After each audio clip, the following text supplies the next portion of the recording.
Is that you about to be massively forced to give up? Chicken attack.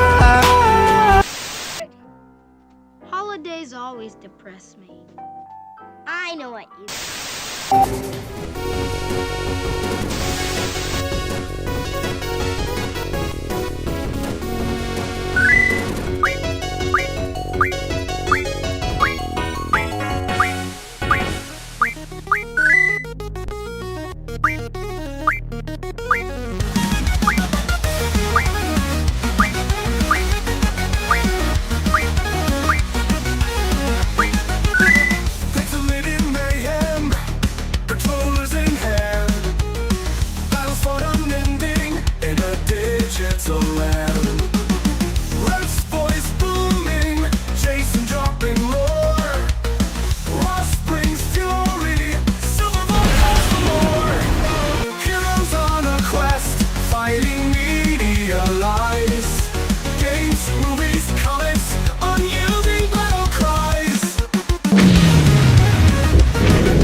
Oh my gosh, it's another podcast. Oh my hell, here I am again.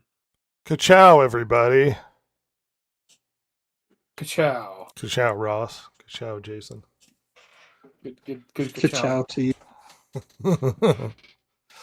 This is funnier when Silver's here and she's really confused. Gosh dang it.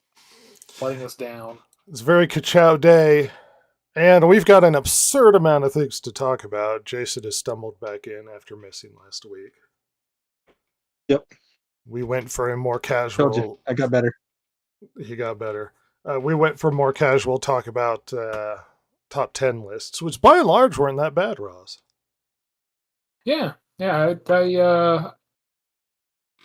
Here's the thing. The really bad ones are weirdo, bizarro videos that are hard to find on YouTube because all the big ones are like pretty rational. There was a really good, what would you call it? Surprise at the end of one of them. The greatest game of all time, despite the list being fairly reasonable, the greatest game of all time for some reason was Last of Us 2. It's like, what are you talking about? What the hell is going on? Yeah, it seems that there's a lot of things like that going on. You see these top 10 lists, and they're picking they're basically scraping the bottom of the barrel, and you're sitting there going, "Why did this even make your cut? It was the worst thing in the last 20 years. What are you talking about?" It wasn't even that bad a list. It was just number one, like decidedly a controversial decision. It was the best. Yeah, honestly, that list until the very end was pretty rational.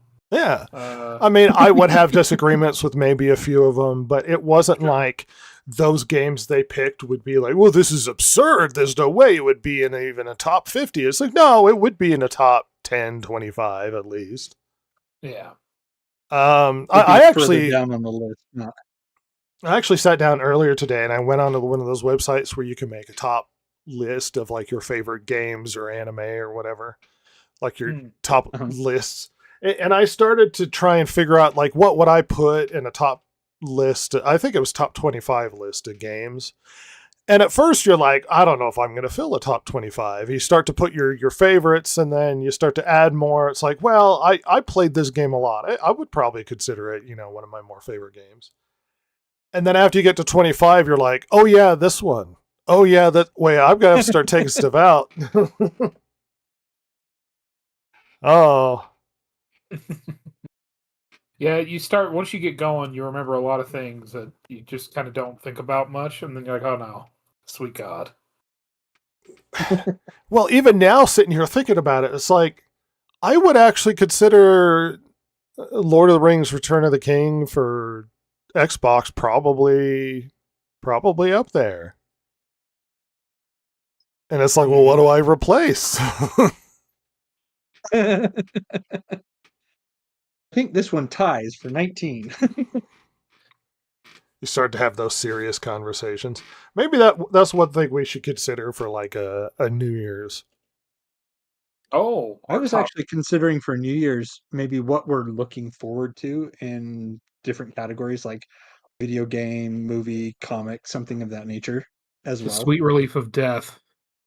Looking, New Year's isn't bad for looking towards the future, but basically saying this is what they're doing bad and this is what I would want. But I guarantee you everything we're expecting movie, video game, pop culture wise is already set in stone 2 years ago. Yeah. Well, no, I'm not saying what we would like to see. I'm saying look at what is going to be coming out and saying I'm looking forward to this for these reasons, as opposed to I would really like them to do a movie on X. It's like, okay, they're going to be doing these 20 movies or whatever next year. Obviously, it's going to be more than that. And saying, I'm really looking forward to like these two for these reasons. Yeah, maybe. But by the end of the year, whether or not it's New Year's or Christmas time or something, why don't you sit down? I need to find one of those websites where it's like you can enter in your favorite stuff and just sit down and try and hash out your favorites. I'll find a website we can use, and we'll do that. Yeah. And Like then of all time. defend your horrible positions and decisions on the things you've chosen. My most excellent list that no one would be able to argue with. Yes. Mm-hmm. It's Ross is going to be like 10 Halo 2 versions. No, there's only one version, Rhett, and that's the original. See, even now I'm like, would I put Battlefront 2 on there? Should I put Battlefront 2 on there? Oh, sure. Because I had that debate when I was looking at it. It's like, well, I played a lot of Battlefield. What would I consider my favorite Battlefield? And it's like, well, World War II, but then if you go back, it doesn't hold up. Mm. And then it's like, Battlefield 1? Would that be my favorite Battlefield game? I don't know. I think I settled on 1943 as like the best of the World War II Battlefields, but now that I'm thinking about it, it's like I also like Vietnam and Yeah, God, for me, if I'm trying to pick my favorite Battlefield, it's between like Battlefield 1, Bad Company 2, and 3. Like Bad Company 2 and Battlefield 3. Like those are like the three, and that's tough. look forward to this strung out discussion. Because I've been playing a lot of Frostpunk 2. And I've been really enjoying it, which also reminds me of how nearly a perfect game Frostpunk 1 is. Okay, yeah. And I actually started to consider, it's like, you know what? I would actually consider this one of my favorite games, Frostpunk 1. Oh, interesting. It's people talk about like it's a perfect game. It's almost a perfect. There's a small flaw which you only really kind of realize after playing like 200 plus hours of the thing. That by the time you get to the end, you realize if you min-max it, there is a way to simply, like, if you know the exact build order, you can just beat it easily, but you have to know the exact build order. So that takes a lot of... The funnest game you'll ever play in that is your first time through. Sure, yeah. And then after that, you start to refine your build order. And then eventually, if you get the perfect build order, it just becomes, it like trivializes the game. Yeah, it seems like there's a lot of... A lot of what? Ross clocked out on us. This happens a lot with sort of city builders and stuff. Where I used to have that problem with the RTSs. The perfect build order so that your units get out as fast as possible so you can be competitive in things like StarCraft or whatever. Yeah, exactly. That's exactly what I was thinking was StarCraft, because I was playing with my brother-in-law and we were playing against the computer, and it was the first time he'd ever played StarCraft, and he barely got anything done. And I'm sitting there crushing the computer because I'd played it quite a bit at that point. You doing like a peon run sort of thing, a rush with your builders. Well, I had actually picked the Protoss at that point. And I think the computer was the Zerg and he was the Marines. And it was just a matter of he just didn't know what units were available. He didn't know the upgrades he needed, and I'd played through the campaign and I'd done some skirmishes and things against the computer, and so I was pretty familiar with all three of the races and wanted to try one that was a little bit more um, mm, advanced and required more management and stuff. So I'd picked the Protoss, and while he was still trying to figure things out, I'm stomping the computer into the ground. So I would uh, consider the Zerg to be it a lot wasn't more super. micromanagey. 'Cause you Yeah, get but so they're a many lot dang easier units. to. Right, but they're a lot easier to start churning those units out in quick succession. I suppose so. I suppose so. Ross has finally passed. Rest in peace. Yeah. Uh, But yeah, for him, it wasn't really a good experience because he was sitting there still trying to figure things out while I'm basically doing everything. And so for him, it was like, ah, this is kind of boring.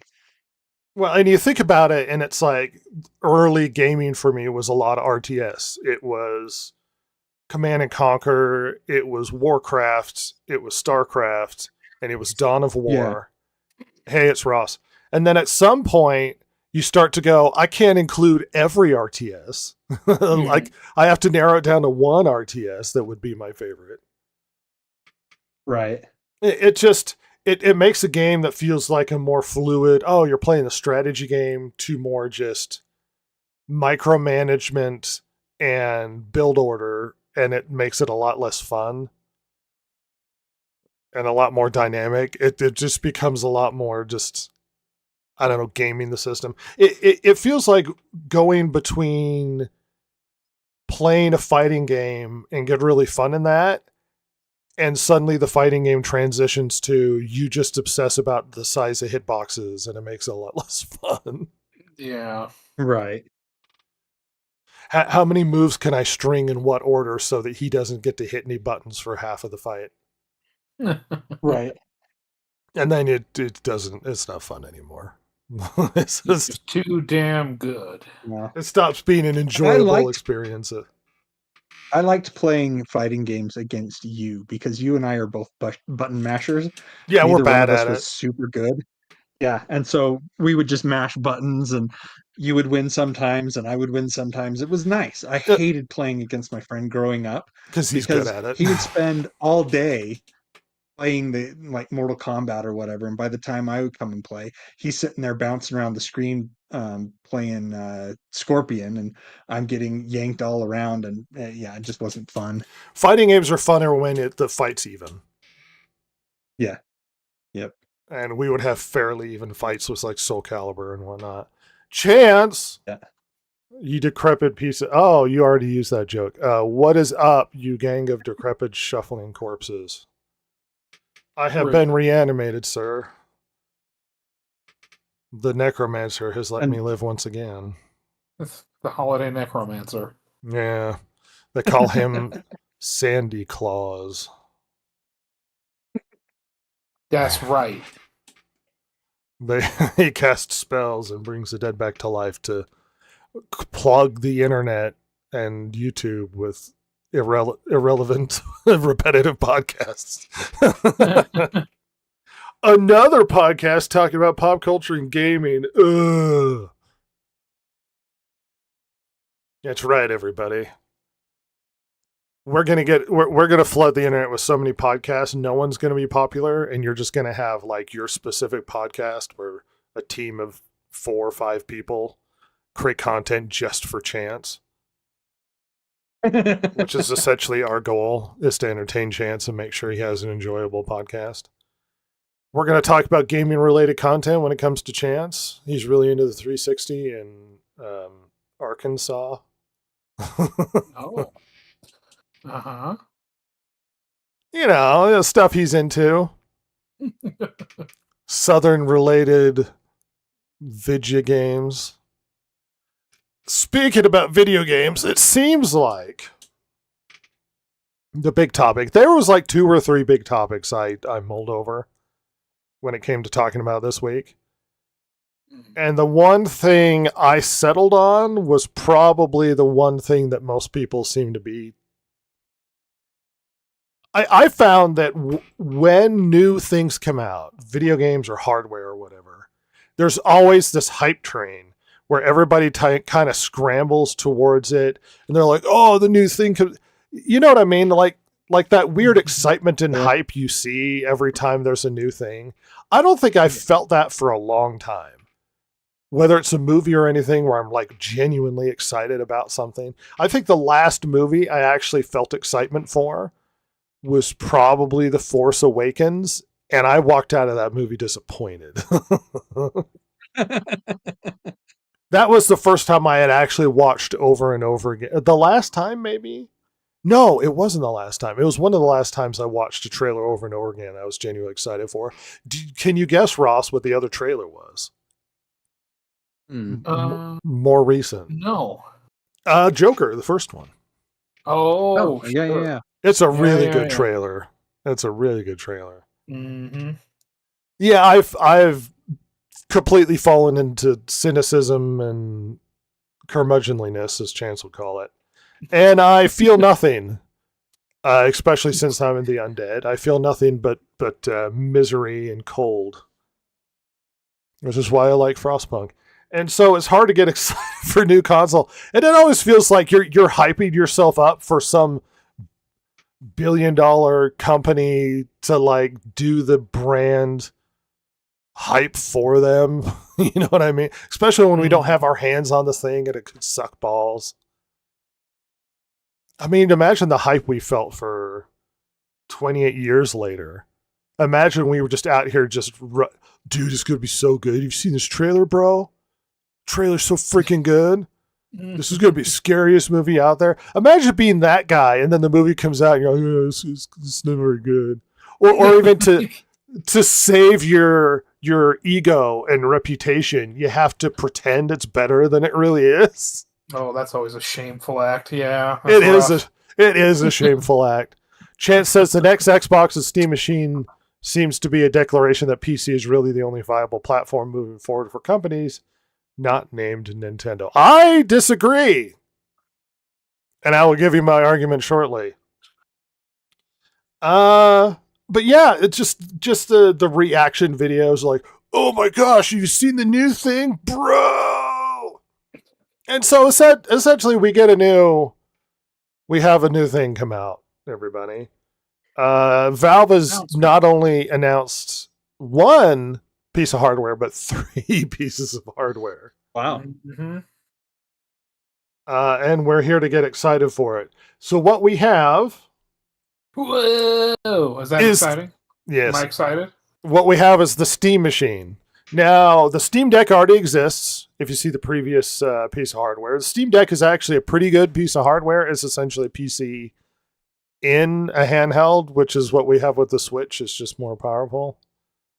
So get over it. People act like it was innovative and say, the Switch did this.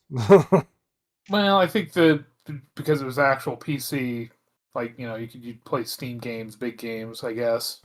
But yeah, it's got the Steam OS in it and stuff. So what we have first is a new Steam controller. Now, if you remember, the previous Steam controllers tried to be innovative and creative. And the previous Steam controller had that weird touchpad where you can move the cursor around to make up for the fact that if you're playing a game that requires a cursor, it sucked. It wasn't great. I was gonna say, I remember kind of flopping personally. So the controller seems to be essentially the setup that the Steam Deck had, but as a controller, because the Steam Deck has these little touch buttons as well. Right. Now, everybody's hyped up to this controller because it's this new awesome controller. It doesn't seem like a massive innovation. However, it has a lot of the features all the other controllers have. It has your haptic feedback, your rumble, the touchpad features, the buttons, all these the thing that stood out to me was the joysticks, which no longer used the previous joystick hardware format that the current consoles use. It uses, I think it's called TMR, which essentially is magnetics to read the precise movements of the joystick. And what that does is it not only makes it more precise, but the hardware more reliable, and will probably, we'll see long term, it will probably eliminate stick drift. Wow. That's huge. That's awesome. Which is a huge change, because stick drift for any joystick console in the past few generations was a huge problem. Mm-hmm. I've replaced the Joy-Cons at least twice now. And the Joy-Cons are notoriously bad for stick drift, Oh yeah, they're terrible. which makes this, I'm sure, makes this hardware slightly more expensive, but more premium as an experience. And I suppose if you're looking for mass market cheaper, this might not be for you. My guess with these controllers is probably going to run $70, $80 at least. Oh, at least. Yeah, if not a hundo. It also has this curious feature when it comes to how let's see, it shows the features on it. Gyro, it has a gyro in it, haptic feedback, grip buttons, full-size controller, HapSense thumbsticks, Steam button, yada, yada, yada. All these cool features. Yeah, it's got rear buttons. Here it talks about the new setup for the joysticks. Yeah. What you would see on current Pro controllers, see rear buttons, Yeah. which is also really neat. Yeah. It looks like a great controller. I don't necessarily like the design of how it looks like it's going to feel. Nintendo buttons is always wrong. Yeah, so it has this pad, you set it on and it charges on, and then it connects to that pad for wireless, which is kind of an odd way of doing it, but I like it. It seems fine. So it connects to this wirelessly, and then you set it on it and it charges on it. Interesting. Yeah. So as controllers go, it's great, but that's not really what we're here for. By the way, the controller will work with a Steam Deck. If you're that absurd human being that's going to buy this $900 console. What we do get is the new Steam Machine, which, look at it from people's estimations, is probably the size of a GameCube, which is a massive feature for it to be so small. Yeah. Smaller hardware ends up raising the cost to make it more compact and still effective. As far as the specs, for all intents and purposes, it is last gen, which I don't think is actually bad. Chance says, aren't there already aftermarket joysticks available for Xbox controller? You use TMR, can it replace the existing ones? Yes, there are.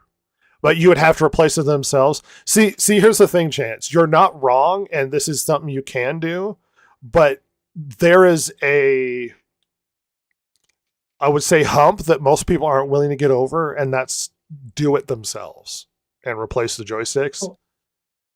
Not only that, but it immediately violates your warranty to do that. And so it really has, you have to kind of wait until the warranty is out anyway before you would want to try something like that. And if you don't have those skills, you're just going to go buy something else. And usually if you're early to doing that sort of thing, you tend to break it more than repair it. Yeah. But whatever. So here's our Steam Machine, which is essentially a Steam operating system running PC, like the Steam Deck, that is compact, that you can sit on your desk if you just want to play games or sit at your television. And despite the predictions that consoles are over, I'm going to tell you, for all intents and purposes, this is a console that runs your Steam library. This is a console. I know we've gone through the excessive conversations about are consoles dead? Is this the end of console gaming? This is a Steam console. This is a console. Yep. Yeah, I mean, if you can't really use it for anything else but gaming, yeah, it's a console. Steam Machine looks like half a Series X. It does. A lot of people have said it looks like a merge between a Series X and well, it's a Series X and like a GameCube, is what people say it looks like. It's small. The hardware is actually not that bad. It's about a generation behind. It's not pushing the envelope. But it runs your Steam library. One thing, as gaming has gone into the future, what previously used to be a thing is when you'd buy a console and you'd have a new console set up, there would be a fear that your previous library became irrelevant. Right. But with modern gaming, when you buy games, you're collecting a library. And a lot of people get protective of the library they've collected, and they want that library to live on long term in hardware they have going forward. So instead of just, I have an original Xbox game or I have a PlayStation 2 game, now you have a library of games that exist on a PlayStation hardware, exist on an Xbox hardware. The largest library, period, is the Steam library. And so having a dedicated console that accesses your Steam library is extremely beneficial. Now, you might ask yourself, isn't this what the Xbox was trying to do? Yes, it was. This is what essentially people were thinking that the Xbox Next Gen was essentially going to be. That's what the ROG Ally is, the Xbox, pseudo Xbox handheld, is an Xbox library, Windows library / Steam console. So this sort of shoots Xbox in the face and buries it in the yard, if this is what the Xbox was trying to do. Yeah, sad to say. Yeah, well, and to be fair, this doesn't have access to the Xbox library, to be fair. Right. And if the new Xbox also runs Steam, then that's a benefit. Chan says, I guess it is lost on me because other than small form factor, I don't see what the problem this solves or what features it offers that cannot be accomplished by existing alternatives. The Steam library. Yeah, Steam library and an OS that isn't a nightmare. Yeah. I mean, sorry, Microsoft, but Windows blows. Oftentimes, people have a larger, more dedicated Steam library than they do have Xbox. And if somebody sits and goes, oh, well, you can play all your Steam games on this small console you can put on your TV, you don't have to sit at your desk and stuff. I mean, it's an attractive proposition. But then you ask yourself, what would be the big sticking point? And that would be the price tag. Now, I've tried to go through extensively multiple websites to get an idea of what people think this would cost. Based upon hardware, it seems that this probably would run hardware just at cost close to $1,000. Okay. However, the speculation is this is speculation, but they're probably going to price it closer to $5,000. Now, we'll see if that's true, but if you're getting a Steam dedicated console closer to $5,000, let's say $556, that's not a bad bang for your buck. It's really not. And it runs pretty much everything. And it claims it can run everything at 60 frames per second at 4K. We'll see how that goes. Now, based upon the hardware, there are brand new games that it probably will struggle with at 4K. But let me answer you this. Apparently, they're utilizing something called AI upscaling, which is essentially use AI to make up for hardware limitations, to upscale the image to look 4K instead of actually rendering it 4K. So it will fix some of those issues by approximating 4K as opposed to render directly at 4K. Okay. Chance says it's definitely won't be for fans of physical media. You are absolutely right. And the future is turning against the idea of physical media, which Sadly true. which for traditional retro gamers like myself, like Chance, Jason and Ross as well, but definitely me and Chance who have extensive libraries of retro games. Physical media is going to die at some point.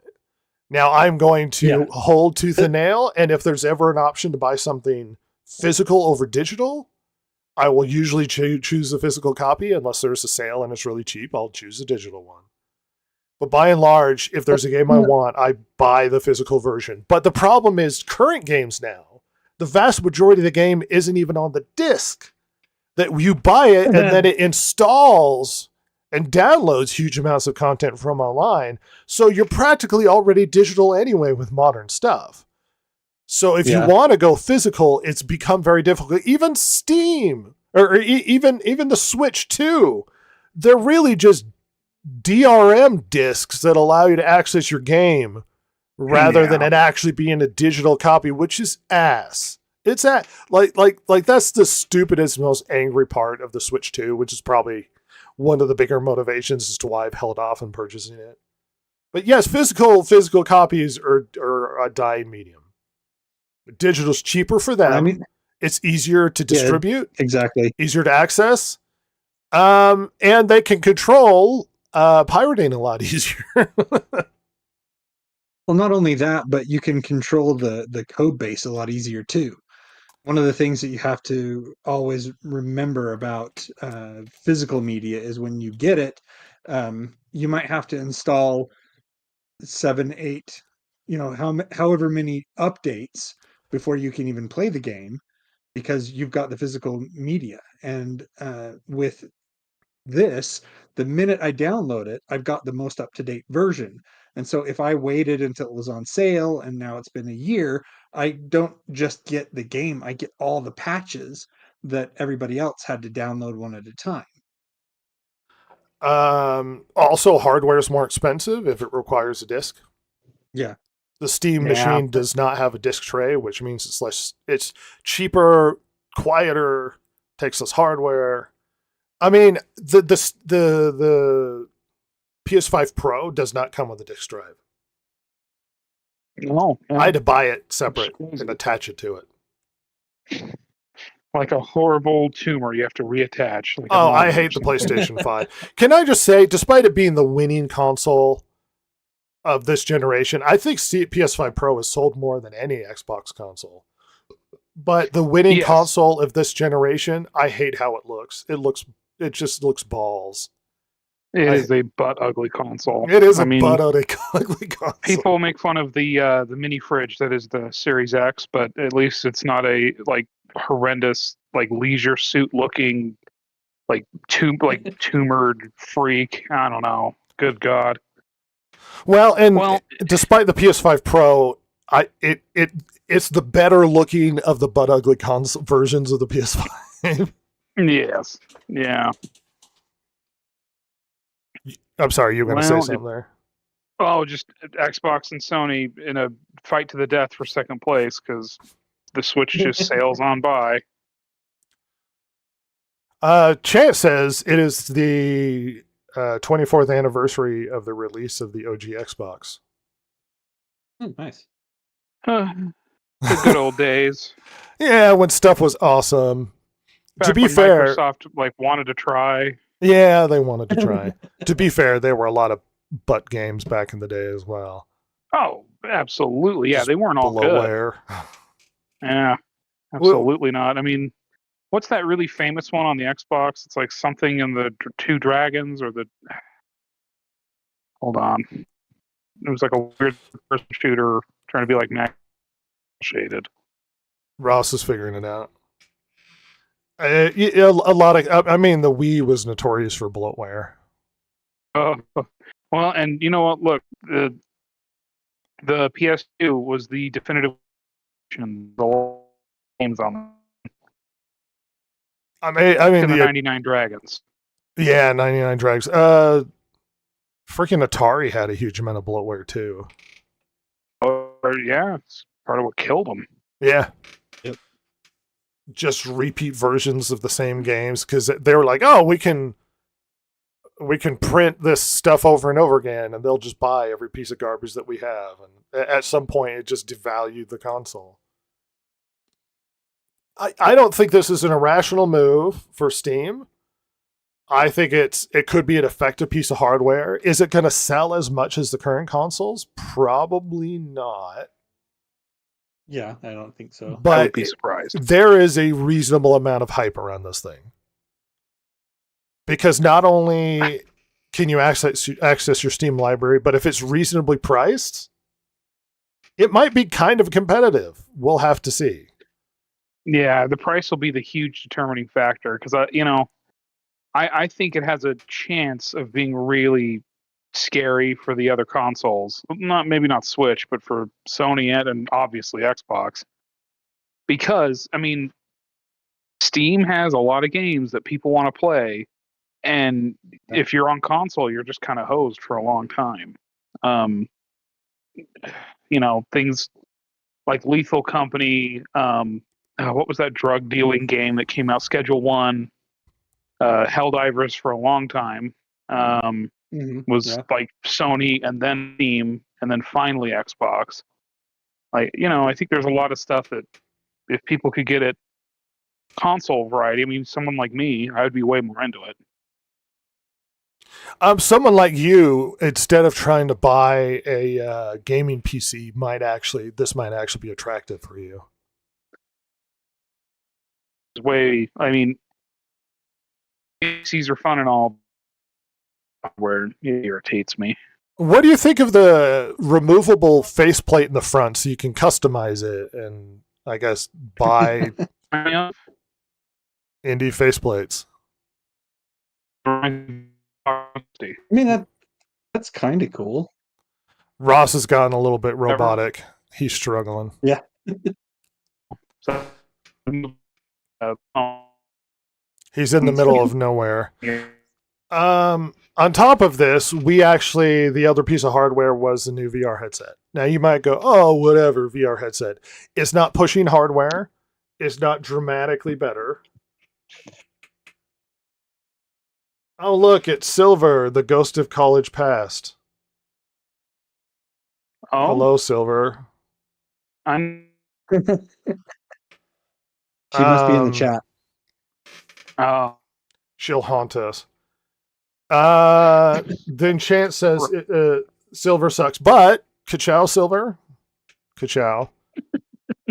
Chance says if Valve sells this thing as a loss with the idea of making up the difference with software sales, then it's definitely a calculated risk. I suppose so. That said, it will have one huge advantage: ridiculously large existing library and stupid sales. That's an absolutely huge advantage. Yes. Yeah. You have huge. You have to remember, people already have massive libraries of Steam games, and if this allows them to access them in a compact user plug and play experience, then it's not actually a bad move. You were saying, Jason? Well, I was going to say that one thing about this that intrigues me is the fact that Ciao. the fact that you have immediate access to your library, and possibly just blanket it works for any of your games. Obviously, you were talking about some of the newer ones. Maybe it might have issues with, but it's not such it's a little bit less of a calculated risk in my mind, just because of how many people have just absolutely massive Steam libraries, and the fact that hundreds of games. And if you're selling it at a loss, but you take into account the fact that Steam is already such a go-to platform for releasing games, it's not the calculation is not so risky at that point. because you have so many people that are already on your platform. And every time a new game comes out, almost invariably, it gets released on Steam too. And so it's a much more reliable risk than it could be otherwise if it was, say, Microsoft or Sony that was doing this kind of thing. Yeah, you know, come to think of it, though, this isn't really something for me. I have a PC that can run Steam games, but if I had no financial concern and just could just buy it or whatever, like, could I use something like this? Weirdly enough, yes, Yeah. because all of my stuff is in the rumpus room and stuff. So my bedroom, like, I could lay in bed if I wanted to be absurdly lazy and play Steam games. Just drool and decide not to leave my bed or whatever. Do you know by chance if this I assume it does. I just don't I haven't checked the specs or anything. But do you know if this does multi-user support? Oh, for games, I don't know specifically. We don't know a huge amount, and I didn't want to go over the hardware specs because like 1% of people might know what it's talking about. My guess is that for games who have multi-user support, it probably will. And one thing I talked about with Ross earlier, you could probably expect that a lot of companies will be able to patch their games specifically for the machine. Yeah. What I meant was like, you know, say you have kids and they each You have mean their own multiple Steam. profiles? Yeah. My guess it would, just like the Steam Deck. I think the Steam Deck does have multiple profiles. That's kind of what I was wondering. That makes it even a better attraction in my mind, because not only am I able to play my games, but my kids could play their games and stuff Well, on and Steam, your so computer is in your office. You can put this at the TV, and now you can access your whole Steam library at the television. yeah. And Yeah. your kids could too. So yeah, Yeah. it changes. It's And- not and then an if you have, like- irrational console. It's actually not a terrible idea. And then if you have a family library, because you can invite people onto your Steam console or on your Steam account and say, I have these games and they're family in the family library, then they can play them from your account. Yeah. No, there are options. On top of that, a new piece of hardware was also announced, was the new headset, which doesn't change the hardware, or it's not like a massive leap in advancement. Here's the thing. Why is this big deal? Where there are a few features. One is here, if I could get, it's very small. Like, it's comfortable. Well, that was one of the big drawbacks to some of the older hardware and stuff, was how heavy it was. Now, usually when you shrink technology like this, you compromise on capabilities. Quality. Mhm. Linus Tech was given a Steam machine and the VR headset to play with. And Linus Nice. Tech, in his estimation, the most effective VR headsets are always going to be outside sensors that read the headset as it does things. And that's going to be the most effective way for a headset to function. This doesn't have outside sensors. And he tried it, and he had very, very good things to say about how it works. He said it was a very good piece of hardware that surprised him about how good it was without having the outside sensors. It's apparently a very good... thing is, it doesn't have to be the best VR headset. It just has to be comfortable, small, and effective for it to be a better seller. And who knows what the price of this thing's going to be. There. Yes. Well, here's where the kicker is for some interesting features of this thing, right? It could stream from your Steam Deck, from your Steam machine, your games, which your expectation is you would have to have it stream from. It has its own internal storage, and for smaller games that don't take a lot of space, it can run on its own without having to stream from a console. Wow, Yeah, Wow, yeah, that's pretty that's fascinating. impressive. huge. Yeah, Be in that spot too. yeah. It's not a bad piece of hardware. It's a pretty good piece of hardware, and especially when most of VR seems to be moving in the PC direction. I mean, early VR, like the PSVR was huge when it first came out. PSVR 2 has taken a steaming dump. It really has not been a big pusher. I bought one and I really like the piece of hardware, but as far as VR currently, it seems to be mostly a PC thing. And not having to have sensors, not having to have a cable, completely wireless. Internal storage on it. You can stream your games from your Steam machine that you could purchase. I mean, if you want to get into VR but don't want all of the big piece of hardware to get the best thing, and if you want to plug and play, you can get your Steam machine and you can get your little Steam headset, and you can access the vast library of Steam VR available games. I mean, I don't see this as a bad thing. This seems like one of the better options in VR if you wanted to try it out. Yeah. Do you know if this will work with just a normal PC, or do you have to have the Steam machine? I think it works with a normal PC. You just have to have Steam. I think That's even better. Yeah. Yeah. I mean, it's like the controller. The controller will work with a normal PC and your Steam Deck and your Steam machine.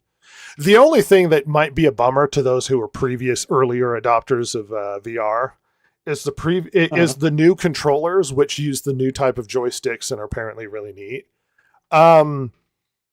These are not backwards compatible. You cannot use these with your older hardware. I mean, that makes sense.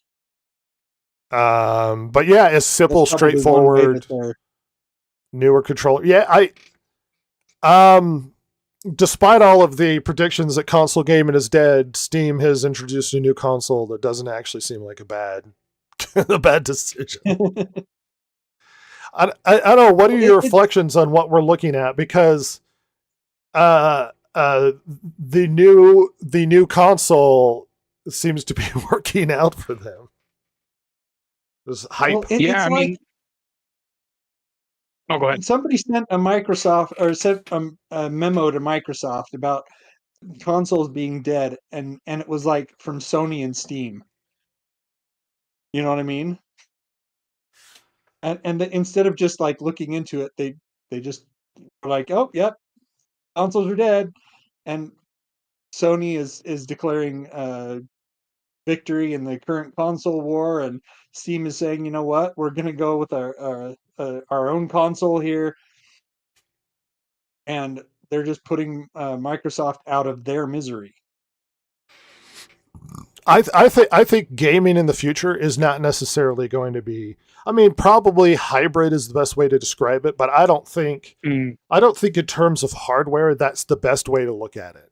Because people are like, well, future gaming is going to have to be a hybrid console PC. It's like, I don't even think that's really how you're supposed to view this. I think what you need to view the future of future of gaming in general is going to be, how can I best and effectively and affordably access my library that I've already accrued.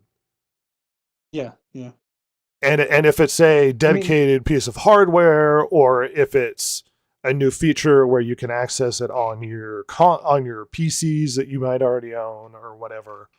I don't think console gaming is dead. And I'm going to say it right. Despite all of the vast internet predictions, I don't think console gaming has died. I think it'll probably evolve into something else.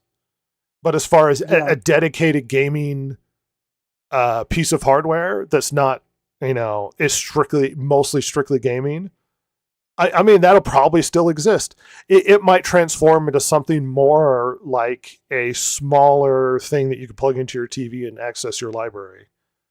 But still, is probably that. I mean, that's probably what they're going to look like coming forward. I'm with you. I don't think that console gaming is going away. The thing that I see when I look at consoles and stuff is how much closer to PCs that consoles are getting. they're just getting more powerful and more powerful as the years go by, and they're getting closer and closer to that PC era. And I think Microsoft, for them, it would have been a good idea to just say, look, what we're going to do is we're going to make our Xbox compatible with the Steam app. And so if you want to play your Steam games on Xbox, more power to you. If you want to play your Xbox games on Xbox, there you go. And it just opens up that library wider. And I just see, Sony, if Microsoft had done that, I would just see Sony following suit. Yeah, But it's as hard it to is right now, see. It's hard to see where Sony goes with this. yeah, But I don't think it. I mean, I don't think this necessarily puts the nail in the coffin of Xbox, but it does. It might shift their plans because this seems to be the direction they were planning on going. We'll see. yeah, something where your library exists, you plug it into some sort of screen, and now I can play stuff. There you go. I mean, that really what might be, like you said, that's what we get for consoles in the Well, future. predictions. I mean, if you look at some things where you now have like streaming capable, you could stream your games off of Yeah, yeah. servers. Like, watch, we might end up with like the Xbox dongle you plug into USB port in the back of your TV, and then you just stream all of your library. Yep, yep. Well, you were going to say something, Ross. Just that, yeah. I mean, this is probably going to kill Xbox. Not that it wasn't dying already. I think Sony should worry. They already share their bigger games with Steam now, anyway. Yep. And they're going to start eating their lunch, I think, if they're not careful. If they don't start having either hardware that's actually worth it over this or exclusives. And I don't see the exclusives thing changing anytime soon. It could. I mean, they could turn that ship around, but that's a big ship to turn. Mm. You're not wrong. Sony is in a weird position because it's funny. You think about Nintendo, and they're a closed system. You can't get their games on Steam, but it's not hurting them because they have a premium experience, and they just know if you want to play Nintendo, you got to come to them. Yeah, and that's the thing that always baffles me about people that hate the console wars. They hate the exclusivity of the consoles, despite the fact that's what makes them. And with Steam, not only Valve not only coming out with a console, a new version of the controller, but now also a VR headset. Sony better be worried because that controller has all the features and more of their bougie new PS5 controller. And it sounds like they have a better VR headset. Like that should be concerning, and I'm sure it is to them. I know they're not dumb. Especially because I think the PlayStation division is the only thing that makes Sony money anymore. Yeah. I mean, you're not wrong. That's the only thing that makes them money. Yeah, so we'll see. It's very interesting. I mean, price point's going to be a big part of it for sure. So we'll see where it goes. Yeah. The future of gaming is going to be curious. We'll see. I mean, as much as people are like, this is the end of Xbox, I don't know. I think Xbox seems they can't compete with the dedicated hardware and exclusive library because their exclusive library is getting worse, and their hardware doesn't seem unique enough and user experience unique enough to surpass Sony. And so they're trying to be this hybrid PC console box, which the Steam Deck is going to do better than Xbox is. And it's like, you can access the Xbox library. And it's like, but the latest Xbox library has been balls. Like, what exclusive Xbox library do I have to access through you that I desperately need to get? Whereas Sony does have like your God of Wars and stuff. Like at least there are some exclusives. So they're either not beating them in the console market because they're not exclusive enough and don't have a premium enough library like Nintendo, or Sony have a premium enough library like Nintendo, and Steam is going to do Steam better than Xbox will. Yeah. I mean, it's like you said. This may not be the nail in the coffin, but Microsoft seems to think it is. They need to think about their future strategy long and hard. Yeah. Which it's like, oh well, I think they are like they got the smart people. Have you seen the comments coming out of the head of Xbox? No. That's what I'm talking about. Well, what did she say? Actually, if people say everybody's got basically Xbox software to run games because everybody's got Windows, so they can access the Windows Central library, and it's like, oh, come on, CEO corporate cope. Yeah. This is buzzwords to pretend like everybody's got an Xbox in their house, and calm down. Yeah. I mean, if you want to think that, go for it. But like I said, to me, these comments that are coming out of Xbox, they wouldn't be getting rid of their exclusives. They would try to be focusing on pulling in more stuff, more exclusives into the Xbox library, rather than basically saying, well, you're going to be able to play Halo now on anything. It's like that. Maybe that's not such a great idea there, champ. Maybe you should, because to me, that's just we've already lost, and consoles are dead anyway, so let's make as much money off of this IP as we can. Well, and we could talk about consoles and hardware and cool features and user experience till we're blue in the face. But if consoles have taught us anything, every new generation, the only thing that matters is whether or not you've got games that are any good. Yeah. You could have the coolest hardware in the world, which I think the Xbox Series X is great hardware. And if the games suck, no one's going to buy your stupid refrigerator. Yep.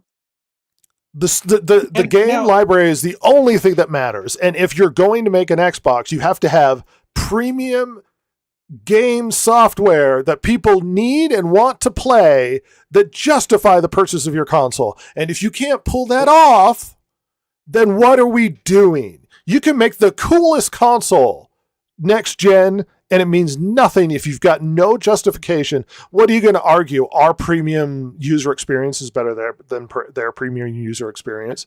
If that's your only argument, then both consoles, the PS5, the next PS5 and the next Xbox, are both going to have premium user experiences, and PlayStation is going to have better games. This is the direction you're going to end up going.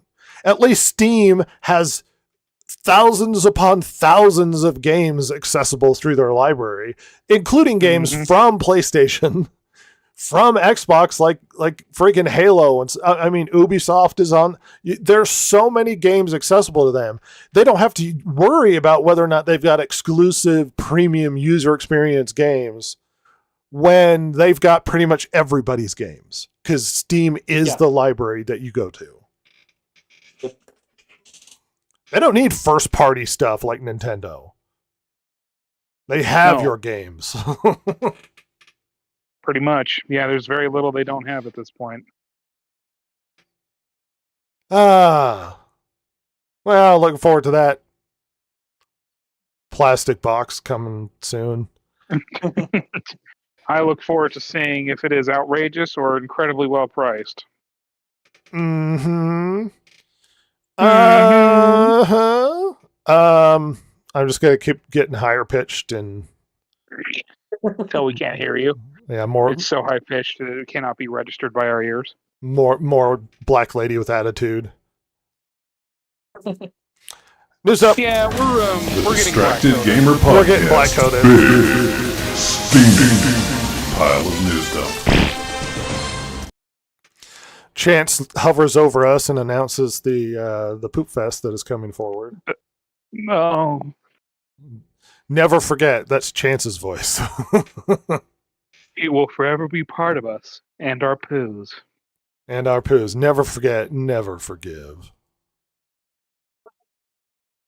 All right, everybody. We have an absurd amount of interesting topics to discuss in the news dump. A lot of stuff has gone on this week. And the news dump stuff for the people that are on Kick is really poorly formatted. So let me play with this for a second.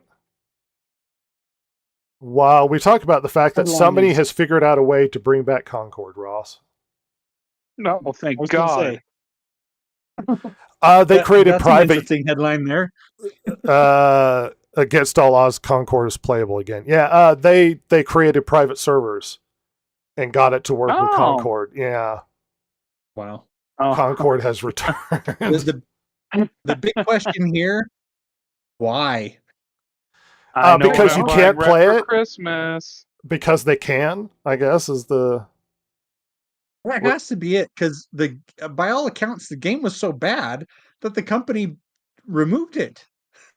Well, Like, no. because lost media is bad media, Jason, and we cannot lose media, especially if it's so terrible it was pulled within 2 weeks. Okay, that is media you have to keep as a monument to the utter retardation of Sony.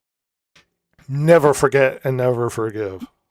That's right. That's my I'm not 9/11. going to forgive them for actually making Concord playable again. No, I'm all well, on they're board with that. heroes. That's being just a hero right there. And I know what I'm buying Rhett for Christmas. Concord? Yeah, What am I going to do with it? You even play buy it. it What do now? you mean? Play it. Oh, there's copies floating around, I bet. Yeah, a lot of people tried to, oh my gosh. I'm like live editing this for the Kick viewers. Listen, we fly by the seat of our pants here at the Distracted Gamers podcast, okay? By the seat We of are our pants. expert pilots of podcasting. Yeah. But I just found it really hilarious that people are trying to revitalize the dead Thank God. the What dead heroes. Concord, which might go down as one of the biggest failures in gaming history. I mean, people talk about the crash of like the failure of ET and Atari. Concord was gross amounts of expensive. Yes. They might have well And- set on fire like over $250 million. God damn. I love that they just like sent that amount of money to a company and then just kind of didn't check on it, I guess. Because how could they let that game release in such a state? Just completely unappealing in every way. Well, remember the crazy stories of like totalitarian people in the background that demanded they call them professor and would hold Yeah. like meetings where they would preach to them about gender politics and stuff. Yes, that's a good use of time. What do you mean? That's called team building, okay? God. They were using the vast amount of money of Sony to push their political agenda, to put forward games that would change culture and the minds of people that would access these products, which seems to have been a trend across the board with a lot of these people. And it crashed and burned. Brave. And we've got stuff to talk about later where it seems like Asia in general, Japan more specifically, but Asia in general, have all kind of turned against Western stuff because it's been nothing but financial failures for them, because the West has been draining like trying to force them in the political direction that the West was going has been, I mean, look at Concord alone. Yeah, well, and remember the photos from Japan, specifically of all the used copies of Last of Us Part 2? That nobody was buying. Yeah, in Japan. Yeah, they just they bought it and returned it, or nobody was buying them, so they had to start discounting them heavy. It's like, oops. Japan did not care for Assassin's Creed Shadows. Japan did not care for Ghost of Yote. That was more of a Western thing that people liked. They really liked Tsushima, but they did not care for Ghost of Yote. Oh my gosh, I turned off the new dumb thing. How dare you? So as Disney's fight with YouTube continued, Disney stock plunged because the YouTube deal still wasn't going through, and their Q4 revenue missed its estimates. Oops. Yikes. It's falling another 7.8% on Thursday after the 8 point whatever the day before, or I think it was a week before it also fell. On top of that, their entertainment division had a decline of like 35%. Oh my God! Holy cow. Entertainment meaning like the parks, or what? Wait, what do you mean by that? I don't know. I just remember reading Holy that blurb God. attached to this. Things are going Hey. poorly for old Disney. So I read at the top there they had revenue reported of 22 billion, and that's losing them money, or at least that's off estimate. Jesus God! Oh, by the way, it's trading what about 105, 106? A few years ago, it was over 200. Thanks. Yeah, that's not good. I remember when Jessie was around, and she'd be like, "Yeah, but the company's up year over year." It was like it was over 200. They fell down the mountain, and they're continuing to climb back up the mountain. That's all that's happened. Like, Yeah. Well, apparently they're going to have a share repurchase program, so good luck for that. oh, good signs. But despite all of this naysaying, at the last minute, yesterday, they came to a deal. A deal has been reached between Disney and YouTube. Oh, The TV the Finally. TV blackout has ended. Now you might go, why does YouTube care so much? Well, they don't, but Disney needs a place to put ESPN because apparently people really watch ESPN on YouTube. And that was causing a massive issue. And I don't know, Yeah. is there a vast arrogance with Disney where they think that they could pick a fight with YouTube? It's like you need their streaming platform. They don't need you. Yeah. Oh, I bet there is. I bet you still have some fucking dinosaurs over at Disney who still think We that could them swing our being weight a part around. of and buying ABC makes them the biggest badass on the block. Well, you And want it's to like no. Ross, do you want to know how delusional Disney is, at least currently? No. Oh no. I have a very special article I found today. Bob Iger said on a podcast, I quote, that being the CEO of Disney gives you power greater than some prime ministers. Listen, but I would really love to know where that line is for him. You know what I mean? Where he draws that line. Is he more powerful than the Prime Minister of Gabon? Yeah, probably. Than France, than like Britain or Canada even? No, I don't think so. This was him giving advice to future CEOs. So was it like, is that like his version of with great power comes great responsibility? It might be. It really might be. Just use those Disney death squads kindly, okay? I mean, one, that's incredibly arrogant. Oh, you think No, Bob Iger ain't an arrogant psychopath?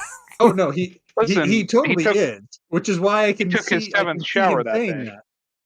But at the same time, it's like, it's true.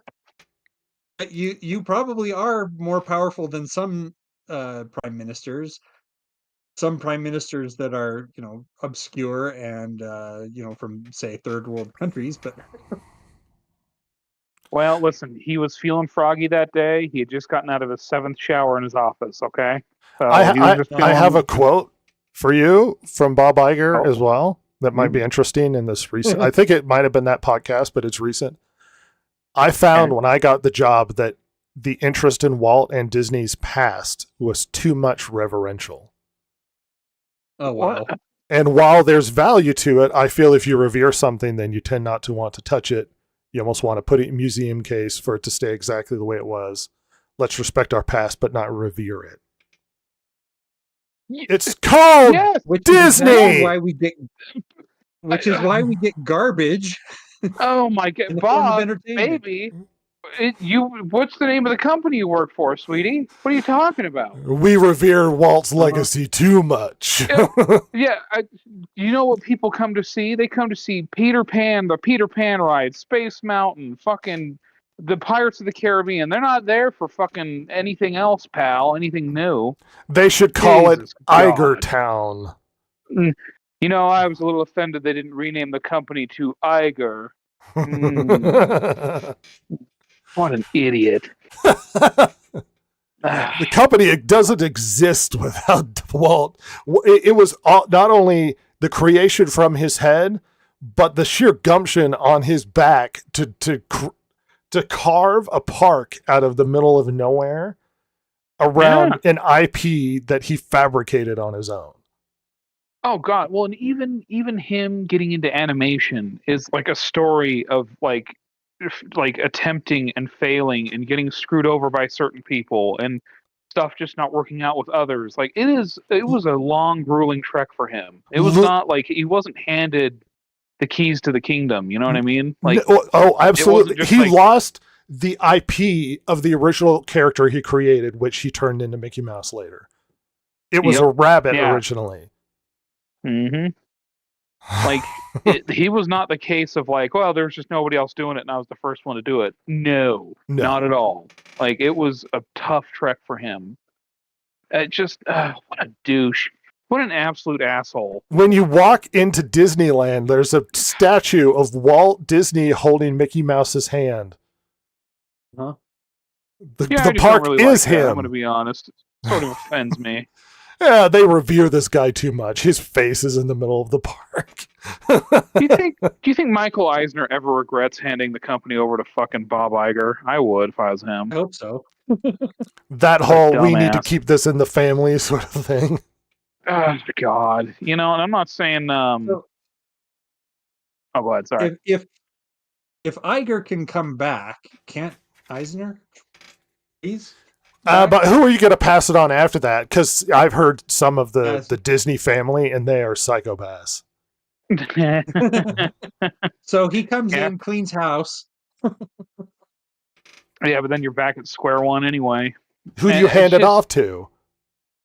And the thing is, like the nature of Disney as a business from when Eisner left to right now is completely fucking different.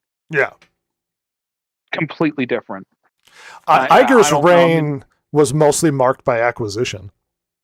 Yeah, he didn't create anything new. No, he bought. He was the one that acquired Fox.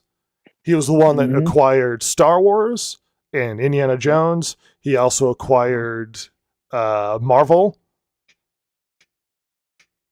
And you know what's interesting is all these acquisitions, not just by Disney, but like this sort of homogenization within that industry, like Hollywood in general, where like just like a few companies are buying up more and more. That's meant there's been less and less product for like the movie theaters to survive on. Yeah. Because like once those studios get bought up, like they're probably releasing what, if you're lucky, a half as many films as they were before, probably more like a third. Yeah. So well, it's not even to say the that authors of their own destruction. Yeah, well, it's not even to say that Disney doesn't have a lot of debt. They do. What do you mean? $70 billion for Fox? I'm sure that's paid off by now, right? Disney has approximately $48.5 billion in debt as of the fiscal end of 2024. Their total liabilities is 90.7. Oh my God, Red! Oh my God! And we laugh about how WB has like $40 billion of debt or whatever. It's like Disney's not that much better. No, and I'm not sure that their IPs and everything are in much better condition either. The damage to Star Wars, the damage to Marvel, or even just Pixar. Yeah, Pixar like Disney sucks. Animation in general. Like it's not good. It's not good. The parks, they're getting eaten alive by Universal. They are. Park attendance is down, and the prices for tickets at Disney are going up. Oh my God! Somebody found, and I don't remember the numbers now, but like an old VHS recording of like an ad for like a bring your family to Disney. And I think it was like 1993, 4, somewhere in there. And even adjusted for inflation, it's so affordable. Yeah. Like compared to now.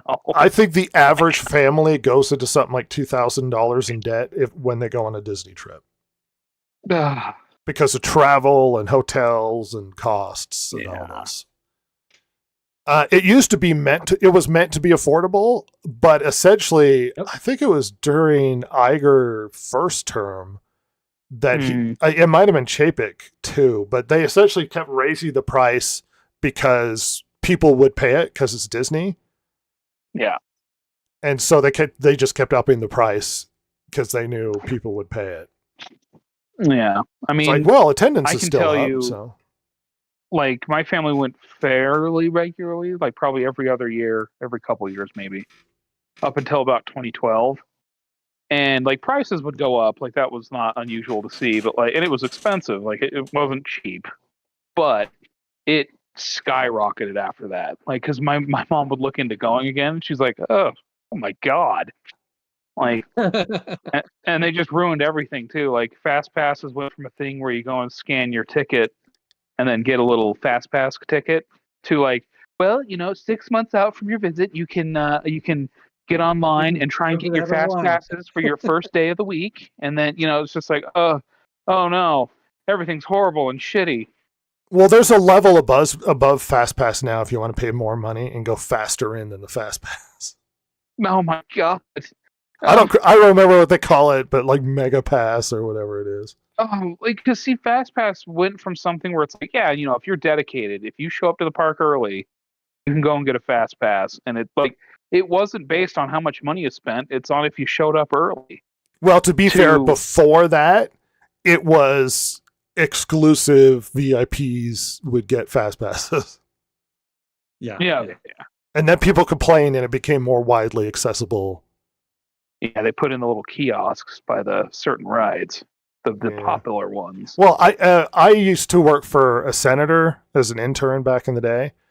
And I knew one of the ladies that worked at the Senate office. She knew some people and whatnot. And they went to Disney. And she told me, this was before it became widely accessible, that they were given fast passes because of their connections. And they went through and they could get in immediately going through the fast pass line. That their kids got through Indiana Jones, ran all the way around, got directly in, and were able to go twice before some people even went in through once. Because the lines were so long. Yeah, I was saying, it's been to Indiana Jones, especially Disneyland. The lines are enormous. Well, and she saw that, and she saw her kids do that, and after their second time run through, she was like, "We need to stop. It's really making us bad. look like horrible people," because they could see their kids just run past and go through again. Oh, boy, brass. Yeah, she felt bad. Yeah, because she's not a psycho. Also, weirdly enough, one of the guys in the office, his son did the voice for Nemo in the Finding Nemo ride. Oh. Weirdly enough, I knew his dad, the kid who's the voice for Nemo and Finding Nemo at Disneyland. You were going to say, Jason? Crazy. I went to a local theme park, and one of the things that I appreciate about the local theme park, do we want to address the elephant in the room? Okay. One of the things I liked about the local theme park is when somebody was like, "Do you have fast passes for this ride?" They just looked at him and said, "No." Don't be stupid. Get in the back of the line. Everybody gets to go through. You go through it the same time as everybody else. Oh, look, it's Silver. Ka-chow, Silver. Ka-chow. It's a new thing. I'm getting really into cars. Oh, wait, it's still here. We'll just drag that joke around forever. Yeah. Disney sucks, everybody. No. Disney? Yeah. I just really like those Bob Iger comments. They're real fun. God, what an arrogant douche. The other big devastating, one of the other big devastating news this week is the Mario Galaxy movie trailer came out. It looks fine. The first Mario movie is a lot of fun. It looks a lot of fun. It seems weird that they're skipping all of the other Mario stuff and skipping right to Galaxy. I don't know why that's a thing. I bet I know why. Isn't the new one of the Galaxy the new game of Galaxy? No. Oh, I thought it was. No, we had Odyssey, and then they had, was it Mario Wonder? Yeah, Wonder. Then they had like a Luigi game and a Princess Peach game. So no, but Galaxy were very popular. Yeah. Could you be referring to a future the next Mario release game? Because I could see that being Galaxy. I don't think it's a Galaxy game. Regardless, they do feature. We get Bowser Jr., who does look like he accesses a power that looks very similar to the Mario Wonder power he has in the game. Interesting. So that's kind of interesting. Also, Rosaline shows up, which everybody seemed hyped for. And then all of the controversy hits when we find out that old Captain Marvel is doing the voice of Rosaline. No. And Larson. All of the trolls crawled out of the internet complaining that she's going to ruin it for everybody because she is the voice of Rosaline in the new game. What, Ross? I mean, the movie's already tainted with Jack Black. You can't make it worse. It's fine. He's fine. And Seth Rogen. Oh my God. Seth Rogen's the worst part. As much as you hate Jack Black, I think Jack Black's okay in certain contexts. Seth Rogen's never okay in certain contexts. No. In fact, you try and go back and watch movies he was in back when he was popular, like at his height. They're worse for it. They don't age well. Much like him. But yeah, Brie Larson is the voice of Rosaline, which became the big controversy. Look, Brie Larson was the person to hate, right? She said really stupid things. She leaned into the woke stuff, which got a massive negative reaction from everybody. And rightfully so, but also wisely, she stepped away. She hasn't been super vocal, and she was able to sort of slide back out of the focus of the male internet being belligerent to women who talk down to them. Did Brie Larson say some stupid things? Sure. But she also really likes Nintendo. Apparently she was there for the opening of Nintendo Land or Mario Land or whatever when it opened at Universal. She's shown up to Nintendo release stuff and whatnot. So she's actually very much into Nintendo. I don't think we should keep dragging people through the mud for things they say, especially when they quiet about it and stop being so belligerent. She probably still has her political perspective. Oh, I'm sure. But as long as she's not being so angry and awful, I don't think I'm going to freak out too much over the fact that she's doing a voice-over work job. She's awful, and the things that she said, I don't know her personally, but it's like you can also divest the fact that she's probably a decent voice actress. It's probably going to be fine. Yeah, isn't she an Oscar winner? Like, isn't she an Academy Award winning actress? Yeah. Like, if you look at it rationally, why not? Yeah. Now, you can criticize, a lot of modern animation today for, like, kind of using regular actors instead of voice actors. Like, fine, just in general, but, like, this casting in particular, like, whatever. Like, it's fine. I just don't. I'm with you. I don't see why this is a big deal in any way for people. Well, and to be fair, unless she uses this as a platform to say stupid stuff, it's going to be fine. Now, I will also point out an alternate thing. Why Brie Larson has not been the focus of everybody is because she got replaced by Rachel Zegler. And Rachel Zegler refused to shut the hell up. when That's true. when she said stupid things, she doubled down, and when she said stupid things, she said it again. And she became the focus of everything all the male audiences hated about Hollywood. Yeah. And it made it easy for old Brie to sort of slide into the background.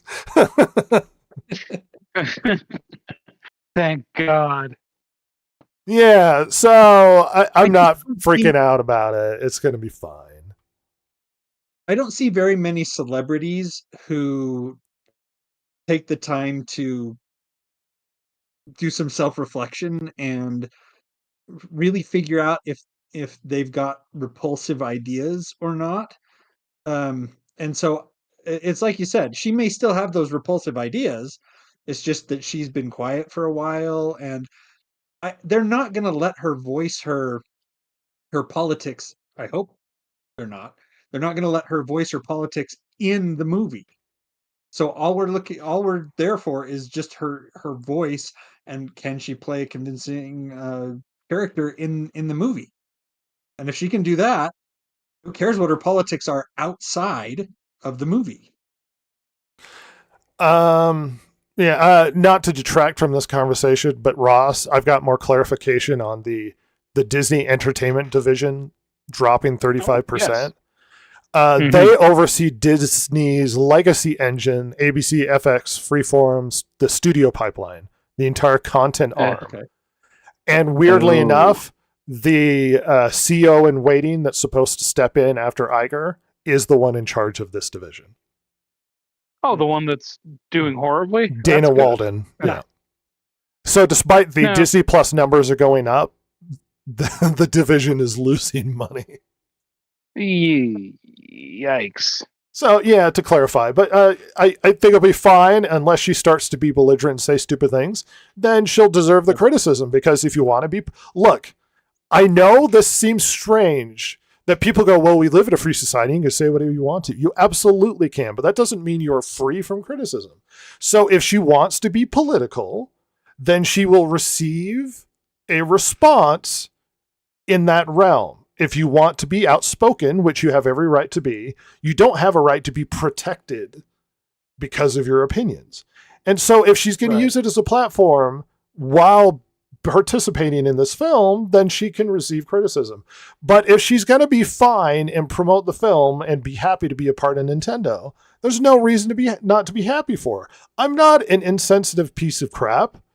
She's a human being. She's allowed to enjoy things and want to be in Nintendo, and Rosaline's a fun character. And she's probably going to do a decent job as the voice actress of Rosaline.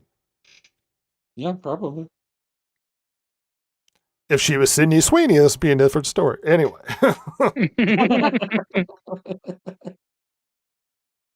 Fun stuff. Let's move on. Thank you, Silver, for participating in that discussion. I'm here. And I helped. So, Ross, Yay. about 600 Paramount Skydance employees took severance packages rather than comply with the required 5-day per week return to the office mandate. Oh. What a bunch yeah? of douchebags. Do you think the market is so awesome that you could just be like, no, I don't want to have to go back to the office? Listen, unless those people are in like the top like 5% of the office, this may not have been the best choice. I'm going to be honest. Well, with the tech market collapsing and stuff, do you really think you're going to find other jobs to replace you that you can pick up very easily? I'm sure it's going to go just fine, right? Especially in the same jobs opening up in that world. Especially in the same the same industry. Some of those people definitely left and went to Warner Brothers. They're definitely not going to get bought up by somebody else. It's certainly nothing bad will happen to them. I think we're looking at 141,000 in the tech sector alone this year. Yikes. AI is shaking things up. We'll actually talk about that a bit later. But yeah, I found it hilarious that they're just like, no, I don't want to have to go back to the office for 5 days a week. I should be able to work at home and then not do much. So they chose severance packages as opposed to just the job. Because they prefer... What a weird modern thing of like, You make me go back to the office. How dare you? Like, oh, yeah, okay. All right, Paramount employees, enjoy the scarce market for this industry if you want to stay in it. Things are going to go great for you out there, kid. Big stuff happening. Lots of stuff to do, champ. All right, Slugger, Bro. Sif. Tiger. Tiger. King? Tiger King. Tiger Kings are great. Just, That bitch, Carol Baskin. I think she killed that guy. Oh, she did. She super killed that guy. In my opinion, not proven. I'm only stating my opinion. But We start beef with Carol Baskin. Yeah, that's how we're gonna get this podcast huge, baby. We're gonna fill in that spot that Tiger King left open. We're going to have our own podcast where every night we do skits about how Carol Baskin killed her husband. We're gonna make a music video with a look-alike. Well, All AI, baby. the Warner Brothers sale deadline is forcing the media giants into a high-stakes showdown. That's right. It looks like Warner Brothers' collapse and sale is coming to a bidding war between Paramount, Comcast, and Netflix. What is going on? Oh my god! As the corpse and Netflix didn't bones even of, want the stupid place. of Warner are picked over, we'll see who emerges triumphant, holding I bet James Gunn is feeling very secure. the former corpse of Warner Brothers, Discovery. Oh my god! Apparently, This is Paramount sad. is making another move again to try and take Warner. Netflix also enters the arena with its own offers. And out of nowhere, Comcast is making an effort to also acquire Warner. But you have to remember, this is not only attached to Warner and superficially the DC universe, but HBO and everything attached to that. Everybody forgets HBO is coming out with a Harry Potter show. They own Harry Potter. Oh yeah. Yeah, That's coming. one thing that's worth a damn. Watch it get sold to somebody and Black Snape goes away. Oh please, God, please. We're not going to risk that drama. I'm going to be honest. Comcast is not a horrible choice because they worked with Warner Brothers with Universal, and they're the ones that have the Universal parks, which also have Harry Potter Land.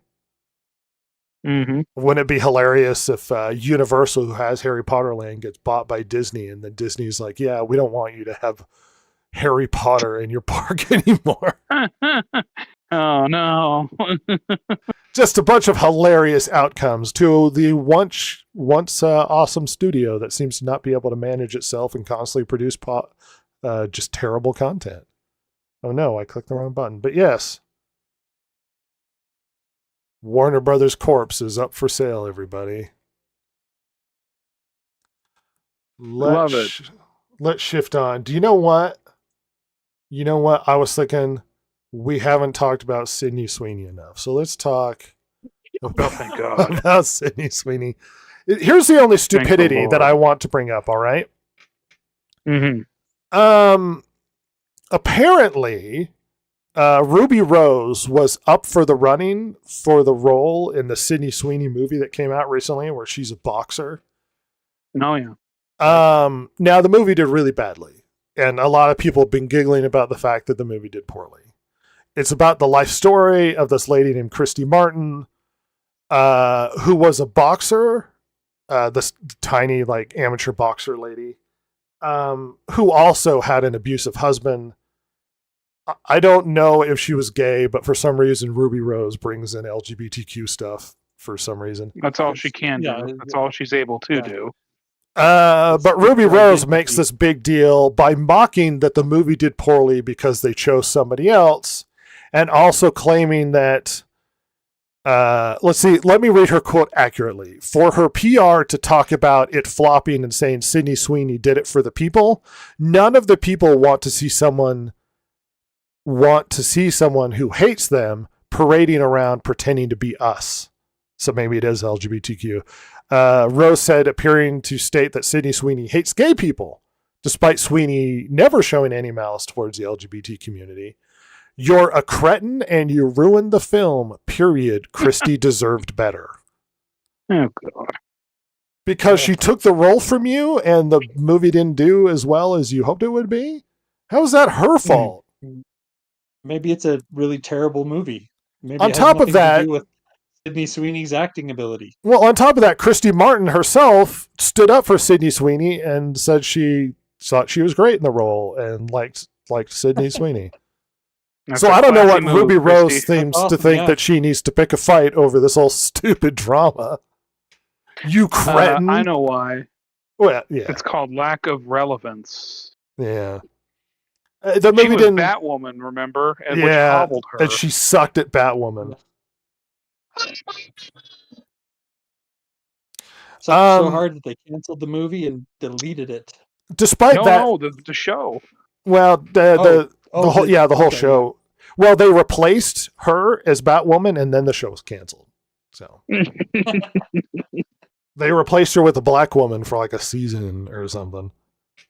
I just remember They were that talking first about season both or like two, that line from the Batwoman show where it was like, she was wearing the Batman cowl, and she's like, "It's perfect now that it fits a woman," or whatever. Remember that song in the trailers? I'm a woman. I'm a woman. And anyway, despite that, yeah, Sydney Sweeney's movie didn't do well. Why do we have to obsess over whether or not she's being successful? She's just a person. Like, people have turned Sydney Sweeney into this weird caricature. The right wing is either like, yeah, she's not a psychopath, the Hollywood lefty. I'm super into her, and also she's hot. And then the left wing are like, we hate her because she's not a psycho lefty. And the She's right clearly wing a like her. fascist. She's just a normal probably person. why. We don't even really know her politics. It's fine. No. Right. She's become She- a she focal seems to point be- of culture war, and it's stupid. She seems to be like sane as opposed to, anything else out there. Well, if you look at the interview she was in, they're like, what do you think of all the controversy? She's like, I really just have my close group of friends and I don't pay attention to it. And then the interviewer was shocked that she just didn't care about the drama around her. It's like, who cares? I've heard from somebody who's seen it who said they really liked it. That doesn't mean that the movie's good. It performed poorly because it just didn't attract people, or performed poorly because the movie was genuinely bad. Regardless, it's fine. I don't think it would have done better if Ruby Rose was in it. Honestly, I would have actively decided not to see the film if she was in it. Right. Mhm. Sydney Sweeney seemed to try. Like, she put on weight for the role. She spent a lot of time boxing. So whatever. She made it. Not everybody has bangers. Why we have to get obsessed about it? But the fact to imply that she took the role from you and is a cretin who doesn't care about gay people, Ruby Rose's Kanye West moment. and the actual person who the movie's about, it's like, she did great and she's my friend and I like Sydney Sweeney. It's like, all right. Now, hopefully we won't talk about Sydney Sweeney again until the next controversy 2 days from now. Can I make a weird comment? Yes. It better be The weird, fact though. that if Christy is gay or bi or whatever, the fact that Ruby Rose thought Christy wouldn't take Sydney Sweeney is hilarious. I mean, even if she thought she did a bad job, you know what I mean? Do you see what I'm getting? Yeah. Well, and Yeah. Sydney Sweeney looks more like her than Ruby Rose does. In that picture next to each other, it's like, well, They don't You don't look look that anything like her. different. no. Like Ruby Rose, she looks more like her than you. I don't know what to tell you, pal. Ruby Rose, that skinny lady. Yeah, Sydney Sweeney's also apparently a very short girl. Yeah. She's just a tiny lady. Mm-hmm. Ross, let's talk about South Park. No. So South Do Park. we have to? Yes. Cultural So relevance. South Park has gone really hard on the Trump stuff. despite we've had 2 back-to-back seasons, which was also confusing and weird. Pretty much has been a Trump attack show every episode. Now, to clarify, as someone who leans right, but it's really not that relevant to us talking about pop culture, Trump's a goofy dude, and he's open for criticism and making fun of. Yeah. Like it's fine. Yeah. Totally. I think the weird part is the fact that they've been doing it every episode, like they have a weird agenda to talk about it constantly. And it's turned into the show not being very good. On top of that, they're regurgitating a joke they had with Saddam Hussein, where Trump is basically Saddam Hussein returned, sleeping with Satan and all of that, which is just so on the nose and stupid. Saddam Hussein was murdering people and throwing them off of roofs. Yep. Donald Trump hasn't done that. Yeah, No, I'm pretty sure Trump has mustard gassed the Kurds, Red. I don't know. I remember right. Well, and here's another stupid part. Biden was really stupid and easy to make fun of, and they never talked about him. Kamala Harris was really stupid and easy to make fun. Biden was mentally infirm. Kamala Harris said the most nonsensical string of comments. Like they're hilarious and easy to make fun of, and they didn't. But instead, we get every episode is about Trump. It just gets exhausting when you're like, okay, I get it. You guys have an agenda. It becomes less funny and more of a political attack show. And it's just really stupid. So apparently, the South Park creators have decided to comment on the show attacking Trump. And their excuse is that, well, politics is pop culture and that you can't get away from MAGA, that it's everywhere. Let's read. I don't see. Well, let's read a quote before we. I don't see why that means that you have to put it in every episode. Because they're around a bunch of lefties who are really upset about Trump, or they are the lefties who are really upset about Trump. But let's read their comments. It's not that we got all political; it's that politics became pop culture. Parker told the Times, noting that regular conversations took place about returning South Park to its usual hijinks, but there's no getting away from MAGA. It's like the government is just in your face everywhere you look. Like it wasn't under Biden? Yeah, come on. Whether it's the actual government or whether it's all the podcasters and the TikToks and the YouTubers and all of that, it's just all political, and political because it's more than political is pop culture. Politics has been like this for like 20 years now. We couldn't stop talking about Biden every 5 seconds. The 24-hour news cycle has been a thing. My question still stands. Just because it's there, what makes you think you need to go over it every single week? Well, my answer stands, Jason. They're political pieces of shit. Yeah. I don't know why you're asking the obvious question when we know the answer. Stone said the show has always sought out new taboos when deciding what to parody in its episodes, adding, Trey and R are attracted to that like flies to honey. Oh, that's where the taboo is? Over there? Okay, now we're over there. It is not a taboo to make fun of Trump. This was the taboo years ago, boy. What are you talking about? Trump jokes are old, especially these kinds. My God. They're adamant that this has always been the part of the spirit of South Park. Here's my favorite quote of this, which Ross will love. We're just very down the middle guys. Any extremists of any kind we make fun of. We did it for years with the woke thing. That was hilarious to us, and this is hilarious to us. You never talked about Obama. Never. You never talked about Kamala Harris. You never talked about Trump because you were afraid. You never talked about Biden, I mean, because you were afraid because you're cowards. But this is taboo. Trump is the only person people like to talk about and make fun of. They talk about him at the Oscars. They talk about him on the news constantly. Every celebrity brings him up. You can't escape him because you people are obsessed with the guy. He's everywhere because that's all you talk about. And I'm supposed to be surprised. Yeah, it was pop culture. You're obsessed with Donald Trump. You can't escape him because you're obsessed with him.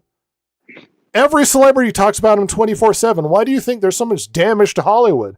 People are exhausted with the politics. It's exhausting. I get it. You don't like Trump. And the nerve to claim you're middle of the road. You are decidedly left-wing. Decidedly left-wing. But you, Yeah, now, it seems for sure. like you're the middle when the left has gone insane. When the left goes so far left that you seem like the middle, you are a left-wing, and it's fine. You're more than welcome to be left-wing. I've heard you once describe yourselves as more libertarian. That is left-leaning, bro. You're very open to left-wing politics, at least cultural politics are very left-wing. And that's fine. But the nerve to claim you're middle of the road, you look middle of the road because the left wing has gone batshit crazy. But to claim that you don't have a political agenda here, okay, if you're middle of the road, show me the episode where you're like, gays are gross and they're going after children. Show me that episode. Oh, no? Well, I think you have a political perspective. Any claim that you don't is up your own ass. Of course you have a political perspective. You have a position, and that's fine. But the nerve to not to avoid the most absurd. Biden was so easy to make fun of, Low hanging fruit right there. and you avoided it. Yep. And not You one episode. avoided it. Ross, what do you think? I mean, look, obviously you're going to have episodes about is a bombastic big character. He's the president of the most powerful country in the world. Yeah, he's easy to make fun of. It's been 2 whole seasons of this now. What Yeah. are we doing? Well, to be like- one season and a part of the next one. Yeah. Yeah, like what do we? It's this, and it's the jokes aren't good. No, there's- that's the There's worst plenty of part. great It's Trump not jokes, funny. and these aren't good ones. Like I don't know, like it is hilarious. You can do a lot of hilarious things with them. I mean, look, that podcast Kill Tony got famous off of somebody being Biden and Shane Gillis being Trump, right? Like they got much bigger views from those episodes because of that. Like it was funny.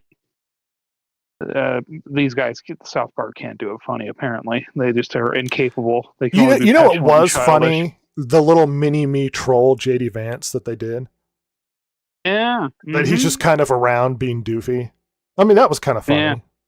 But the Trump stuff Sure. is just like, ugh. Whatever. Hey, you want to get Just weird one and big political gaslight. again and be really stupid? I've got a new story for you. Hey. Jennifer Lawrence and Emma Stone are producing the new Miss Piggy, Oh my god. and it's going to be a feminist icon talking about cancel culture. Oh gosh. Let's read. It looks like Miss Piggy is about to join the ranks of Hollywood's reimagined icons. The upcoming Miss Piggy movie, produced by Jennifer Lawrence and Emma Stone for Disney, isn't a comeback for the Muppets. It's a full-blown feminist satire inspired by cancel culture. Yes, really. During a recent interview, Lawrence revealed that the film's concept was born during the lockdown conversations about cancel culture. The idea wouldn't it be funny if Miss Piggy got canceled? Does she? I hope this movie gets canceled. Look, I'm a Muppets fan, and I do not want to see this. She's a feminist icon, Jason. I want to know, and I'll know if I He want was to watch. played by because if Frank it's something Oz, who funny- did Yoda. She's a feminist icon, Jason. Played by a dude. Cancel culture is toxic. Is it fun to be preached to by a bunch of millionaire celebrities about cancel culture and Yes, people that's why I criticizing watch them? movies and consume media. How dare you criticize me and my pile of money?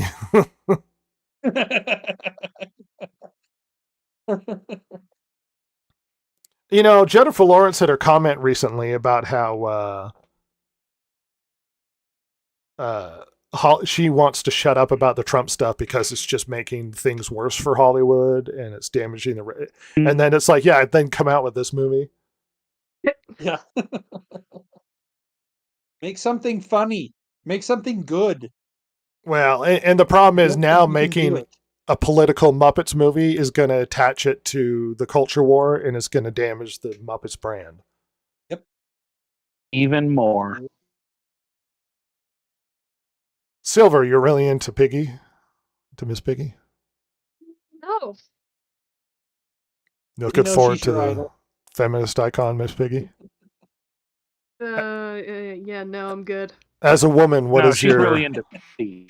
See, I feel like we're suppressing Silver's voice and not being able to express her feminist viewpoints. Well, Oh, you isn't are, that but what we we're won't supposed talk to do? Well, Make me a it was in our sandwich. contract.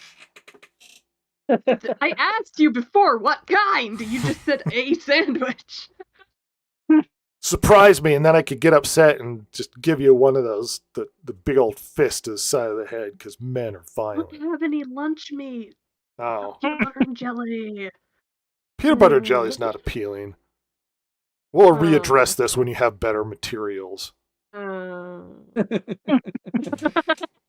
I'm broke. Ross, something weird happened with Ubisoft. oh, it did. I'm sure a healthy and not scary thing for the company. So, in a shocking made turn money? of events, Ubisoft halted their shares. Now, if you don't know anything about stock market, when a company halts their shares, is usually pending news, and they halt the shares in order to prevent volatility with the stock. Uh-huh. Yeah. So they come out with the news and they halt the shares, and so they let it sit for a minute so that the stock doesn't just go nuts up and down, trying to figure out how it feels about the news. So they halted the shares, making everybody really concerned as to what's happening with Disney's Disney stock. You mean Ubisoft? Ubisoft stock, and it stayed halted for over a day. It went over the weekend. It's still halted. Oh, And everybody was like, why? What kind of news would require halting it for more than one day? Well, apparently, the reason is that they have delayed their earnings report, which makes me think you don't halt a stock like this if your earnings report's really good. oh, Right. I mean, I would just to fuck with them. You know, why not? Why not? Oh. So now we're in a position Uh-oh. where it's like, whatever earnings report we're going to get, it's going to shock the internet. Because the earnings report was delayed, they felt they had to halt the stock to prevent people freaking out about what might be in that earnings report. That's essentially what happened. Wow. I'm thinking this Tencent deal maybe is still not helping No. in the end. Maybe it's damaged beyond repair. Yeah, Ubisoft's reputation seems to be damaged beyond repair. Uh-oh. In other Ubisoft news, no, not this one. Apparently, shareholders are going after the CEO of Cracker Barrel because of how bad things went. So a bunch of drama happened where somebody made a comment that it looks like Ubisoft canceled a Splinter Cell game, and the belief was it turned into X Defiant, the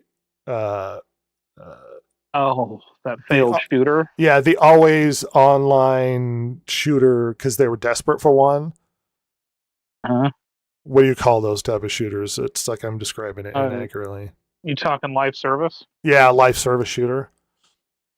So Mark Rubin, who's at Ubisoft, came out to clarify that that's not true, that they didn't cancel Splinter Cell for X Defiant. He said they took people off of Splinter Cell and moved them to X Defiant. So X Defiant didn't become Splinter Cell, they just took them away from Splinter Cell to boost up X Defiant, and then just Splinter Cell died. I don't know why that clarification seems to be really important. But yes, there's no Splinter Cell coming that we can be aware of. And Maybe it's because you took assets away from Splinter Cell. Yeah, and they took the team off of Splinter Cell to make sure X Defiant worked. Oh, by the way, X Defiant was a massive failure. Yeah, didn't it close in like a year? Yeah. And they lost a lot of money on it too, as I recall. Yeah. Which makes me think. Let's see. X Defiant cost. To make Splinter Cell show on Netflix recently. Yeah, $80 million. 80 mil. Ooh, I mean that's not the worst we've heard, but that is big bucks, boy, for a game that didn't do what for only lasted a year. According to some articles, they really Especially- thought that they were desperate to get a live service shooter out because they thought they were going to be able to bank on that trend. All right. Turns out you're wrong, pal. Hey, everybody, did you think we were done with Ubisoft conversations? We were not. No. The new Anno game came out, which is like a history builder sort of thing. Well, it seems that they found art in the game that was AI generated, and Ubisoft said that it slipped through the cracks. We didn't notice the seven-fingered Caesar.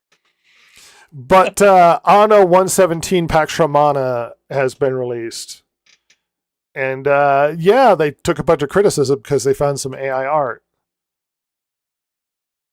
This clearly looks like an imperfect early AI art image. Yeah. They're so much better now, you Like- could get away with pretending you drew stuff. But back then, no. And it's so easy to replace. The game just came out. Just go on and generate new image and then put this, patch it in there. No, But it's we're just gonna not. it's background art for loading screens. Yeah. And they you know, because you know how Bungie plays issues, and like how do you bring this up? You're cutting out and being robotic. What was that? Robo Ross. Robo Ross. Oh, Ross is having problems. Robo Ross. He's entered the Oh. Robo dimension. Are you back? Nope. No? All right. Um, What's that, I Jason? think that people just kind of need to accept that AI is going to be replacing stuff, and they just need to live with it. Yeah, it's naive to think that AI is going to go away. It's pretty stupid. Yeah. AI is here. Now, you might not like it, and you might prefer handmade human content, which is fine. But to be, because we had a comment on one of our shorts where it was like, well, why don't you pay somebody to make your thumbnails? And it's like, well, have you seen how big this channel is? You think I have the money to pay an artist to make Listen stuff here, money bags. to make stuff for the channel? It's like, well, that, and to As be soon as we- like, boo AI, go away. And it's like, dude, AI is not going away. Yeah, As no. soon as we start Right. raking in the bucks, Yes, if this becomes a place where we bring in billions of dollars, I will hire so many artists to generate images for us on AI. we won't use. Hey, what do you mean? I hired an artist though. Damn it. You know they're just cheesing it anyway to make it easier to to do their art. Yeah, let's be real. Hire a It's gonna professional, and we won't let him use his own tools. We'll sit him down at a computer and say you have to use Chat GPT or Dolly or something like that. Was it no? You can't do. You have to do AI art. I know you can do it, but you can't do your own stuff. We won't. Well, pay that's you what to I would your do own stuff. hilariously, hire an artist to generate AI art. But not just that, but a lot of artists currently have been slipping through stuff, claiming it's theirs when it's not. Just AI generating things. And you could see it. You know they're doing it. And AI art has gotten so good that it's almost impossible to tell now. This is not the day when the eyes looked weird and they had 6 fingers. We've grown. It's perfect. His hair was perfect. We have an article about Supergirl. Apparently, the writer Anna Noguera does not understand the character's sunny, optimistic past. No. Apparently, we are looking Oh. forward to Supergirl, and she's going to have a story that is deconstructionist and cynical because that's the only thing they know how to make. Yep. Oh my gosh, the page has 'Cause gone that's insane. how they are in real life. Well, how they are as people. That, and they don't understand the characters, and they don't even read the content, and it's just, without going too much into it, this movie's going to suck. Yep. What? Absolute trash. Stop news. All right. Oh, Supergirl. So another thing that was a contender for the top topic this week, but is worth bringing up. We kind of talked about it last week and the week before, but yeah, it seems to be that the Asia is moving away from the West. Square Enix layoffs now reach 180 Western staff and oversee structural reform after extraordinary loss. The Western chief publishing officer also resigned amid all of the layoffs, and this mostly is California, but also includes people in Canada. As the Japanese developer Square seems to just be throwing out Western attached people. On top of that, you are also they seeing... can't rely on them to make anything decent. No, they insert politics into it. And to allude to articles we've talked about in the past, this podcast, if you kept up with us, is there have been massive discussions in anime about how they've been very unhappy with the translation studios that translate their content because they insert their politics into the translations, which have been exhaustively detailed on the many examples of them inserting political commentary into translations and dubbing for anime, making commentary about the misogyny and male-dominated societies when that comment was never in the anime, or changing genders of characters in the show. And anime producers have gotten so fed up with the insertion of Western politics into their stuff that they've now moved away from using translating studios and started using AI. Because screw the West and their politics, because they're sick of being preached to by Western companies and employees. And it's been damaging their stuff. I mean, Concord was the perfect example. That is a damaged brand that Sony owns. And it was ruined by Western politics. Ruined. Yeah. Yep. And you might go, what do you mean ruined? And it's like it was inundated with politics, and the public perception became this is a very woke game. Whether or not that's true, that was the perception. And if that's the perception, and that perception was enough to destroy a game, then that should tell you that audiences are not positively receiving that sort of political messaging, whether or not you agree with it. That the audience and the consumer is not receiving that political message very well. And the only thing that matters is whether or not you can make money off of the game. And so implying that, how dare you, you're anti-woke, all the audiences aren't buying this. Nobody wants to purchase this content. Concord was a massive disaster of biblical even the woke proportions. people didn't want it. Because it's preachy and it talks down to you. No one wants to be inundated with politics. Gaming is an escapist form of entertainment.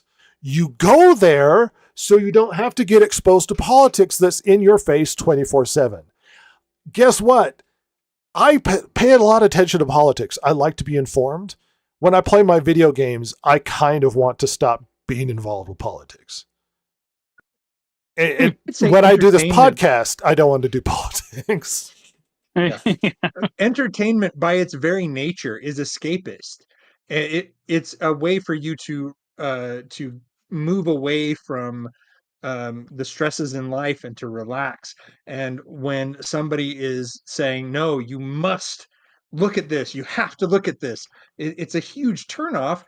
All the audience goes away to find something that isn't doing that. And these studios are losing market share. They're losing consumers. They're just, we see time and time again that studios that do this go out of business. Well, and we are in danger of having the conversation we've had 20 times before. But let me Oh, just yeah. reiterate, you are more than welcome to make a politically focused game or show or movie or whatever. You're more than welcome to do that. But you need to accept the fact that when you become political, that cuts off part of your consumer base who aren't receptive to that message. And I don't think they seem to think in those terms, like basic No, they don't. economic terms, where it's like, I have so many consumers and I'm trying to get as big a pool of people to buy my game as possible. You insert politics, you start to cut that pool usually in half. But if it's very political, sometimes only 20% of people are really receptive of the political messaging. And the only thing they seem to think of, because a lot of these people have been trained in the current academia, and they think is their personal responsibility to insert their political agenda to spread the messaging to change the culture. That's deliberately what they are trying to do. And when you do that, you damage the reputation of your company and you cut your audience in half immediately. And there we get negative reactions to things. And believe it or not, video games are by and large male dominated, and men tend to be more right wing. So not only are you not just cutting your audience in half, it's probably a bigger portion of people who are receiving your political pandering poorly. I don't care what your politics are, doing this damages your company. And in terms of Asia, they are observing what's going on and they're seeing the bottom line and they're realizing Western employees, Western companies are dragging them in their own political direction towards Western politics, which are not great right now, and they don't like it. Japan is not being very receptive to Western politics right now. They don't like it. It's damaging their bottom line.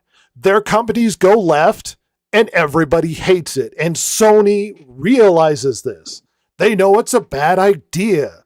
That's why Square is firing people that work in California, because those employees are more damaging to your company than anybody could be, because they make demands, they make problems, they talk to HR and complain all the time. They demand that things shift politically in the direction they want it to go, because they're all raised as activists. This is not shocking. I don't know why everybody's so confused that movies have gotten worse and video games have gotten worse. It's like, we all know why they've gotten worse. Look around you. Oh, yeah. Look at the political environment we exist in. Look out your damn window. You know what's happening. It's deliberately a culture war. They are deliberately fighting a war over who controls the narrative and the culture. And I am so tired of the direction things are going. And it looks like Japan is not being very receptive. And on top of this, it seems like Japan is aggressively not being receptive. Japanese government is proposing a new law to protect their culture. In particular, stuff they put out like anime, video games, movies, and whatnot. And one of the primary precepts of this new policy is to support efforts to spread Japan-made content around the world. Number 3, no interference in the content of creative works. Believe it or not, in recent time period, there's been a lot of Western pushback of certain Japanese stuff, rightly or wrong. Aggressive pushes against how they present things in anime. Guess what? It gets kind of weird when characters have romances. You find out the character's like 14.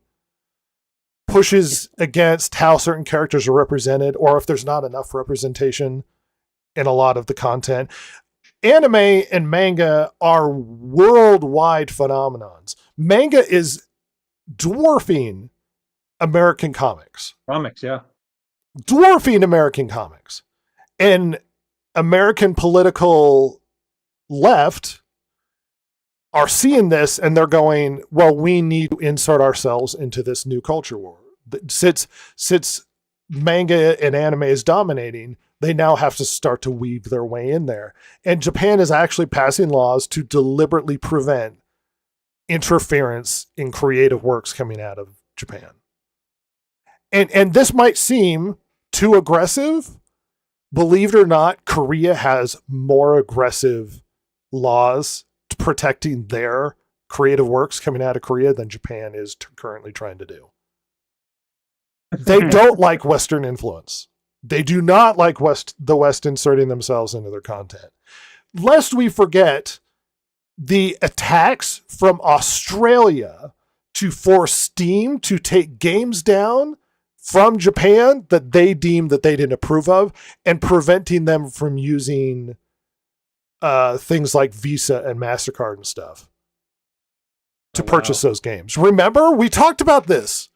This is all the same sort of stuff. They're going after content that they disapprove of aggressively, and Japan's sick of it. They have aggressively tried to prevent people from purchasing their content. And this is why this law is going forward, to protect Japanese creative content. Yeah.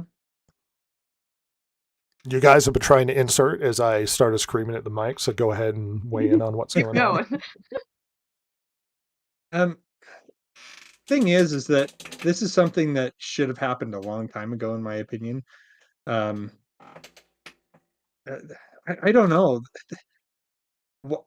What the heck are you doing?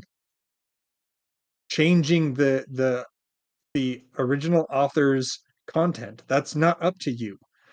You're a freaking narcissist and a raging egomaniac if you think that you need to correct something that's somebody else's IP.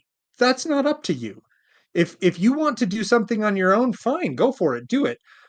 But otherwise, you translate exactly what the author originally created, and you leave the rest of it alone.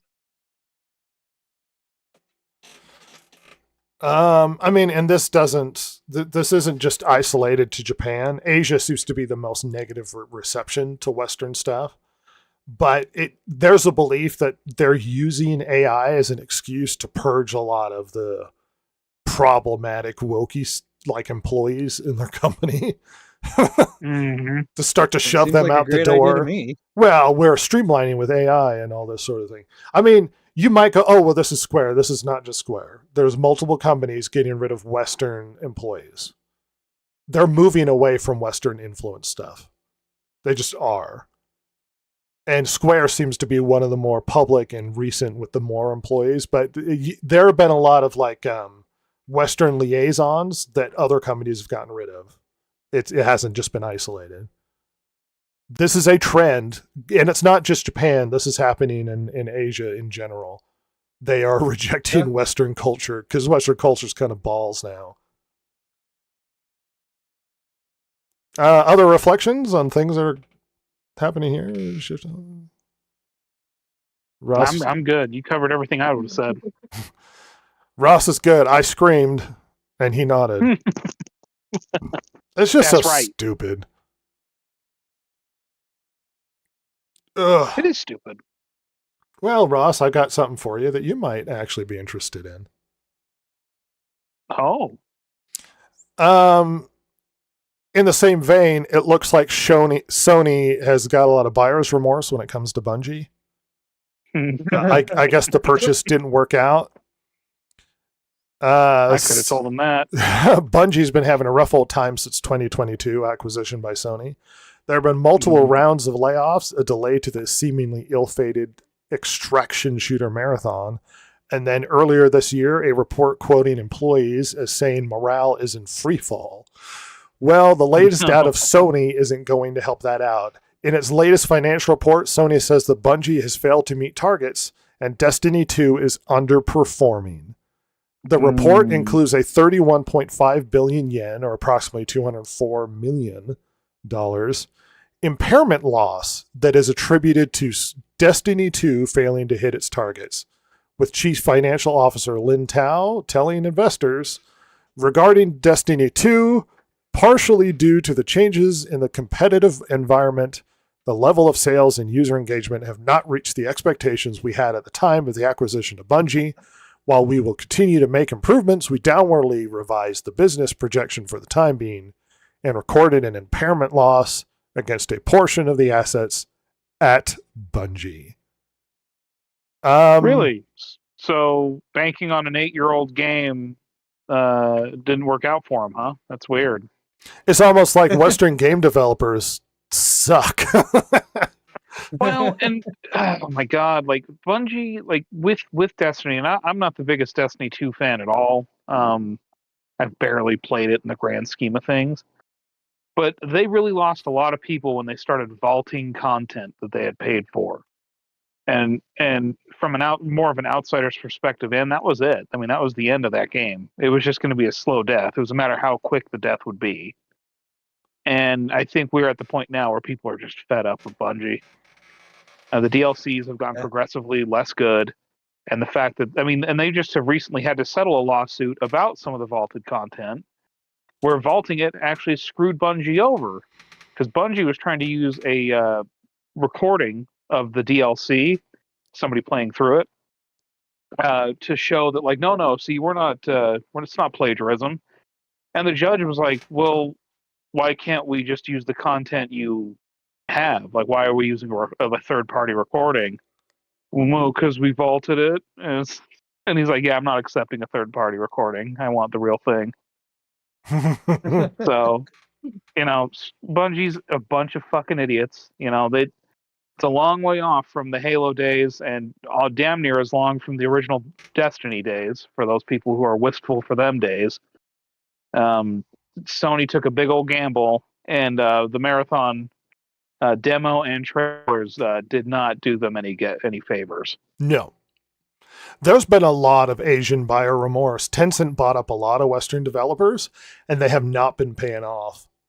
They just haven't. Oh, you mean these companies that they helped ruin aren't going to be able to spread their fucking propaganda? That's so sad. Oh. Because as much as China might be, full of commies and Tencent a shill for their own commie government, they also are very practical when it comes to business. And they don't care about your Western political agenda. They want to make money off of the stuff they buy. And when they buy up all these Western products that are just pissing everybody off, they're like, they will actually start to purge and fire mass groups of people. They're not remotely as nice as Japan might seem to be. Tencent will just mass fire people, which is why the Ubisoft thing was so funny. They didn't buy Ubisoft. They bought control of certain IPs that Ubisoft owns. Yeah. So they could just shop at other studios, because you can't trust Ubisoft to make a dang thing. They ain't making anything worth a damn. Amen. Talking about Japan, a large trade group representing Studio Ghibli, as well as a bunch of other Japanese companies, are going to sue OpenAI for using their content to train Sora 2 video generator. And it's not just Studio Ghibli, it was a bunch of different studios. And you know what? I can't say that the argument's not necessarily valid, because you're using copywritten material to train your AI to reproduce it. Yep. Yeah, absolutely. That's not a bad argument. And it's like, ooh. Miyazaki says, a quote from Miyazaki, "I am utterly disgusted. If you really want to make creepy stuff, you can go ahead and do it. I would never wish to incorporate this technology into my work at all.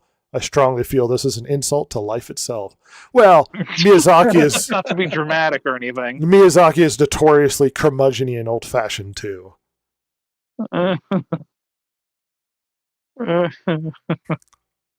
He has that reputation. Yeah, Japan is not happy with how things are going, and they're getting very protective of their IP, which they happen to be. But it's not just Japan.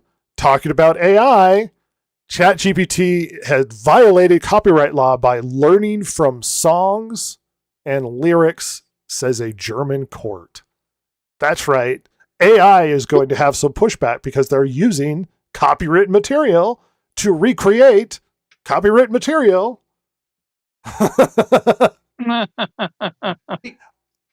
What's funny about this is if you and I sat down and went through, say, Prince's song library and just studied the crap out of it, and were inspired to create a song like Prince, They call it homage it or would be, something. yeah. But ChatGPT does it, and it's no, we're going to sue you. Yeah, I mean, it's an I interesting totally get the argument. distinction. I totally get the distinction, but at the same time, it's funny that if a person does it, it's an homage. It's I'm honoring this person. AI does it, and it's copyright violation. Now, obviously, a person can get too close to the original material, and they stray into copyright infringement territory if they're not careful. But it really is funny. I mean, we're at the point where we're basically just recreating artists. Like the amount of Yeah. Studio Ghibli inappropriate content that exists on the internet. I mean, how many fake Pixar movies have people generated of inappropriate termed content? Uh-huh. I mean, we cannot escape the mustache man in goofy Pixar glory, or people who happen to have Down syndrome in Pixar animated films. Martin Luther King was everywhere. And it's like you start to ask questions of like, well, where is the line? Because it's gotten real blurry. Yeah. They might, through copyright, make a big effort to slow down AI, but I ain't gonna stop it. Yeah. It's coming for you. It will replace everybody. You feeling good about the future, Silver? Or are you just waiting yeah. for the Terminator 2 of the future? Just end it now. The T-1000, but he looks like a Ghibli character and he's smashing my face. Here we go. Nobody told me the apocalypse would be cute. Would be Hawaii. Oh, this sounds like an A24 bad horror movie coming. No, it will be. Copywritten materials murdering people because AI is just using it to to generate horror monsters. All right. Jason wanted to talk about a couple things. Oh yeah. So apparently the next movie that was going to be a spin-off of The Rise of Skywalker was going to be called The Hunt for Ben Solo. And the interesting thing about it is apparently he dies at the end of Rise of Skywalker.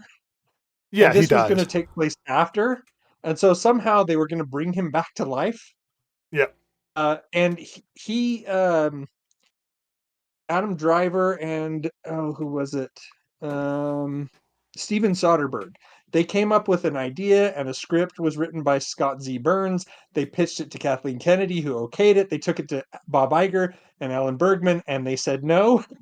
And yeah, then apparently that's what sparked all the memes with Kathleen Kennedy. Yeah, apparently after that, fans hired a plane to fly a banner over the Walt Disney Company that said shareholders want the hunt for Ben Solo, and they started putting missing posters on telephone poles and stuff that say missing, have you seen this man Ben Solo? And what a waste it's of money. so stupid. They're not going to make a good movie. So stupid. No.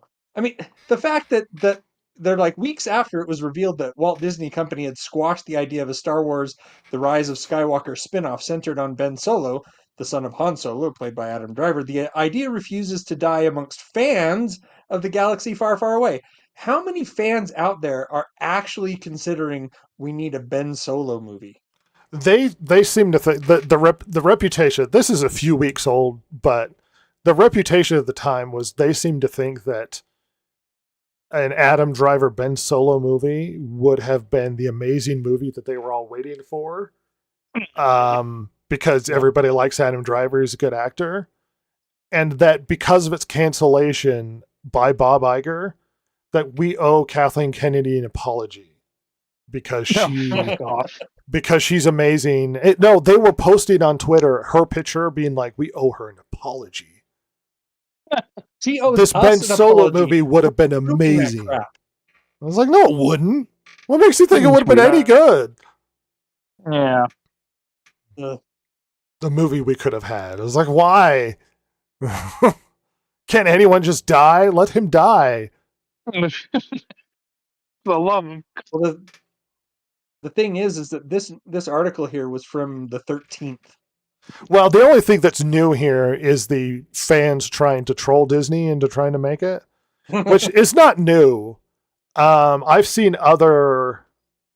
This has happened with other brands and stuff where people trying to bully Disney's the shareholder meeting. Yeah. Yeah. People were trying to bully other companies into changing certain tactics. So yeah, that's new. That's kind of funny. But yeah, the weird obsession for this movie is baffling to me. I don't understand why people think this was going to be a good idea. They're just going to ruin it like any other plan they have. I like Adam Driver, but good Lord. It ain't going to get any better. I saw this. We were kind of overpacked, but Jason included it. So let's talk about Borderlands. Yeah. The funny thing is that Borderlands in like 2 months has lost 95% of its players. Oh, that's good on a game that's normally very replayable. Yeah. Yeah, apparently it got up to Just get a better 300,000, more than 300,000 players. Get a better computer, Ross. Just on PC. That's not including the consoles, but they still said that, let's see, CEO Strauss Zelnick has said that the numbers at launch were not as expected. Zelnick pointed to the PC version of Borderlands 4, which was rife with crashes and bugs when it launched on Steam, as one potential reason for lackluster sales. And then they point out that there's only about 90 hours maybe total if you try to complete 100% of the game. It's 27 hours to complete the story, 46 hours for side quests, and then maybe 90 hours if you're trying to 100% things. And there really isn't any end game for people to get into. It kind of is an open-ended. You get to the end and then it's basically just play through to grind for loot. So that's been disappointing some players. What I think was really funny was there was 2 bugs that are really, really hurting players. One is that it has some save glitches. So depending on when it autosaves last, you could lose tons of progress through the game. And then the other one was that apparently in online co-op, the person who is hosting the game can edit the other players, so they come in at like level 1 and the player who is hosting the game is like max level. And so they have been, since this is a game that they've been pushing multiplayer for since the beginning, basically, of the franchise. I'm not just talking about Borderlands 4.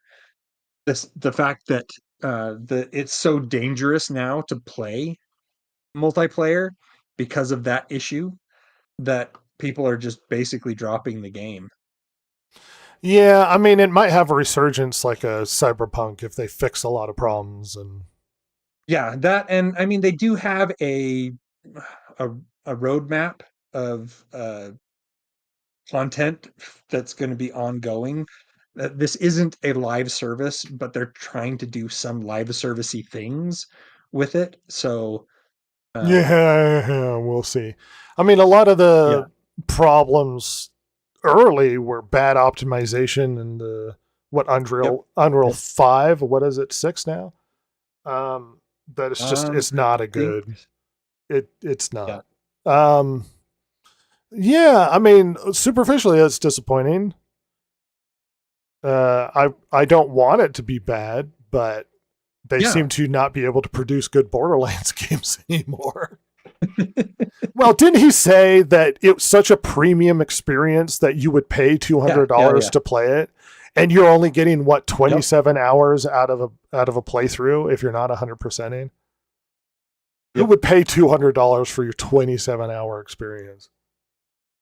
It has to, for that, it would have to be like worth its weight in gold kind of thing. the play experience would have to be so premium, and that's just not what you're getting here. Well, whatever, Borderlands. Let's move back to space and get out of the bathroom. Ross has left us. He may return. Yep. But it's been Got struck by a meteor. there's been a lot of interesting things to talk about this week. And any one of these topics could have been, well, 2 or 3 of these topics could have been our headliner. But yeah. It's been a fun podcast. It's a good thing Silver came and added all her points. And you know what, Silver? Let's make this end all about you. How you doing there, champ? Oh. Great. What are you up to, bro? God, physics again. Can you believe it? Yeah. The turkey's still with us, the space turkey. Ah, yes.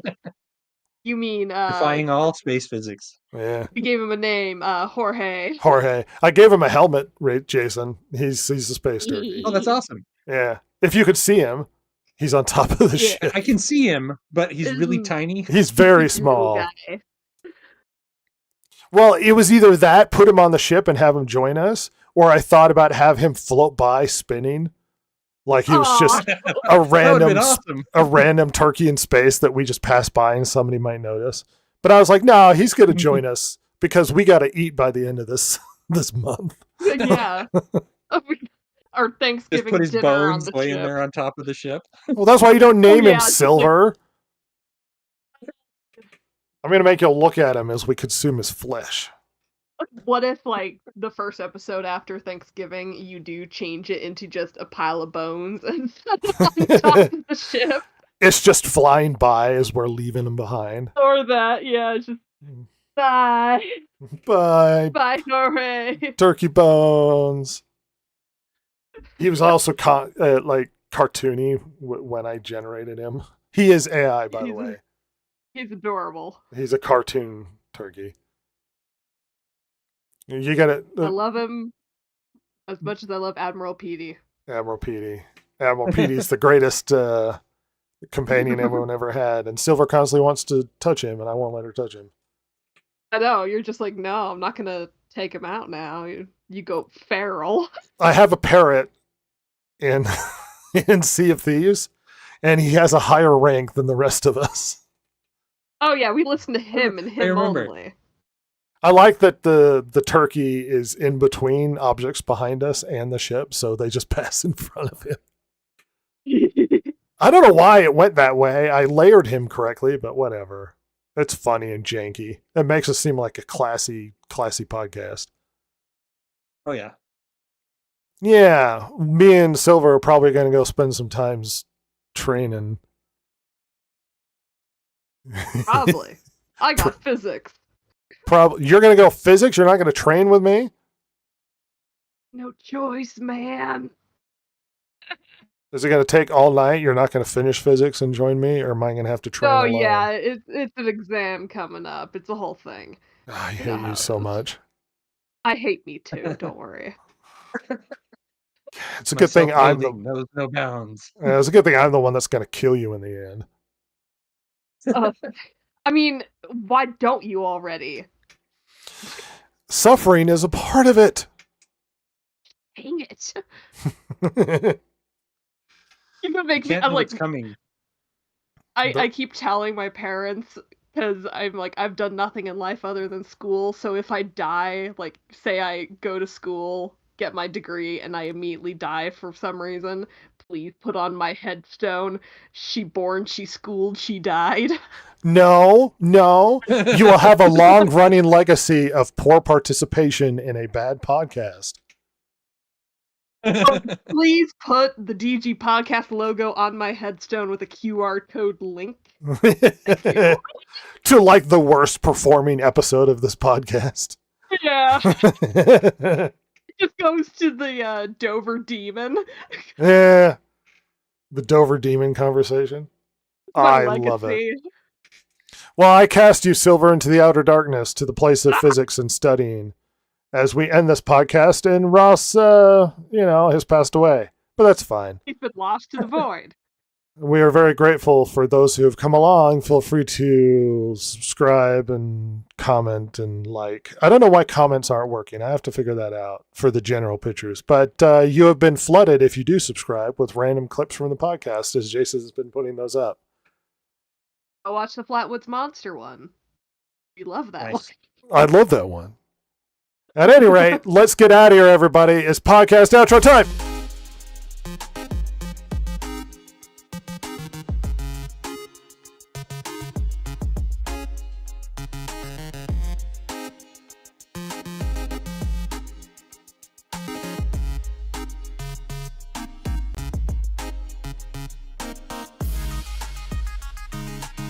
If you like the show, follow Rhett, Jason, Ross, and Silver, the world's most lethally stupid internet personalities, on Twitter at DG Podcast or on Instagram at Distracted Gamers.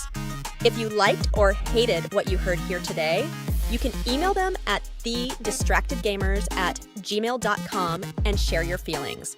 Not that Jason would care, since he hasn't any, of course. Oh my God, it's so juicy.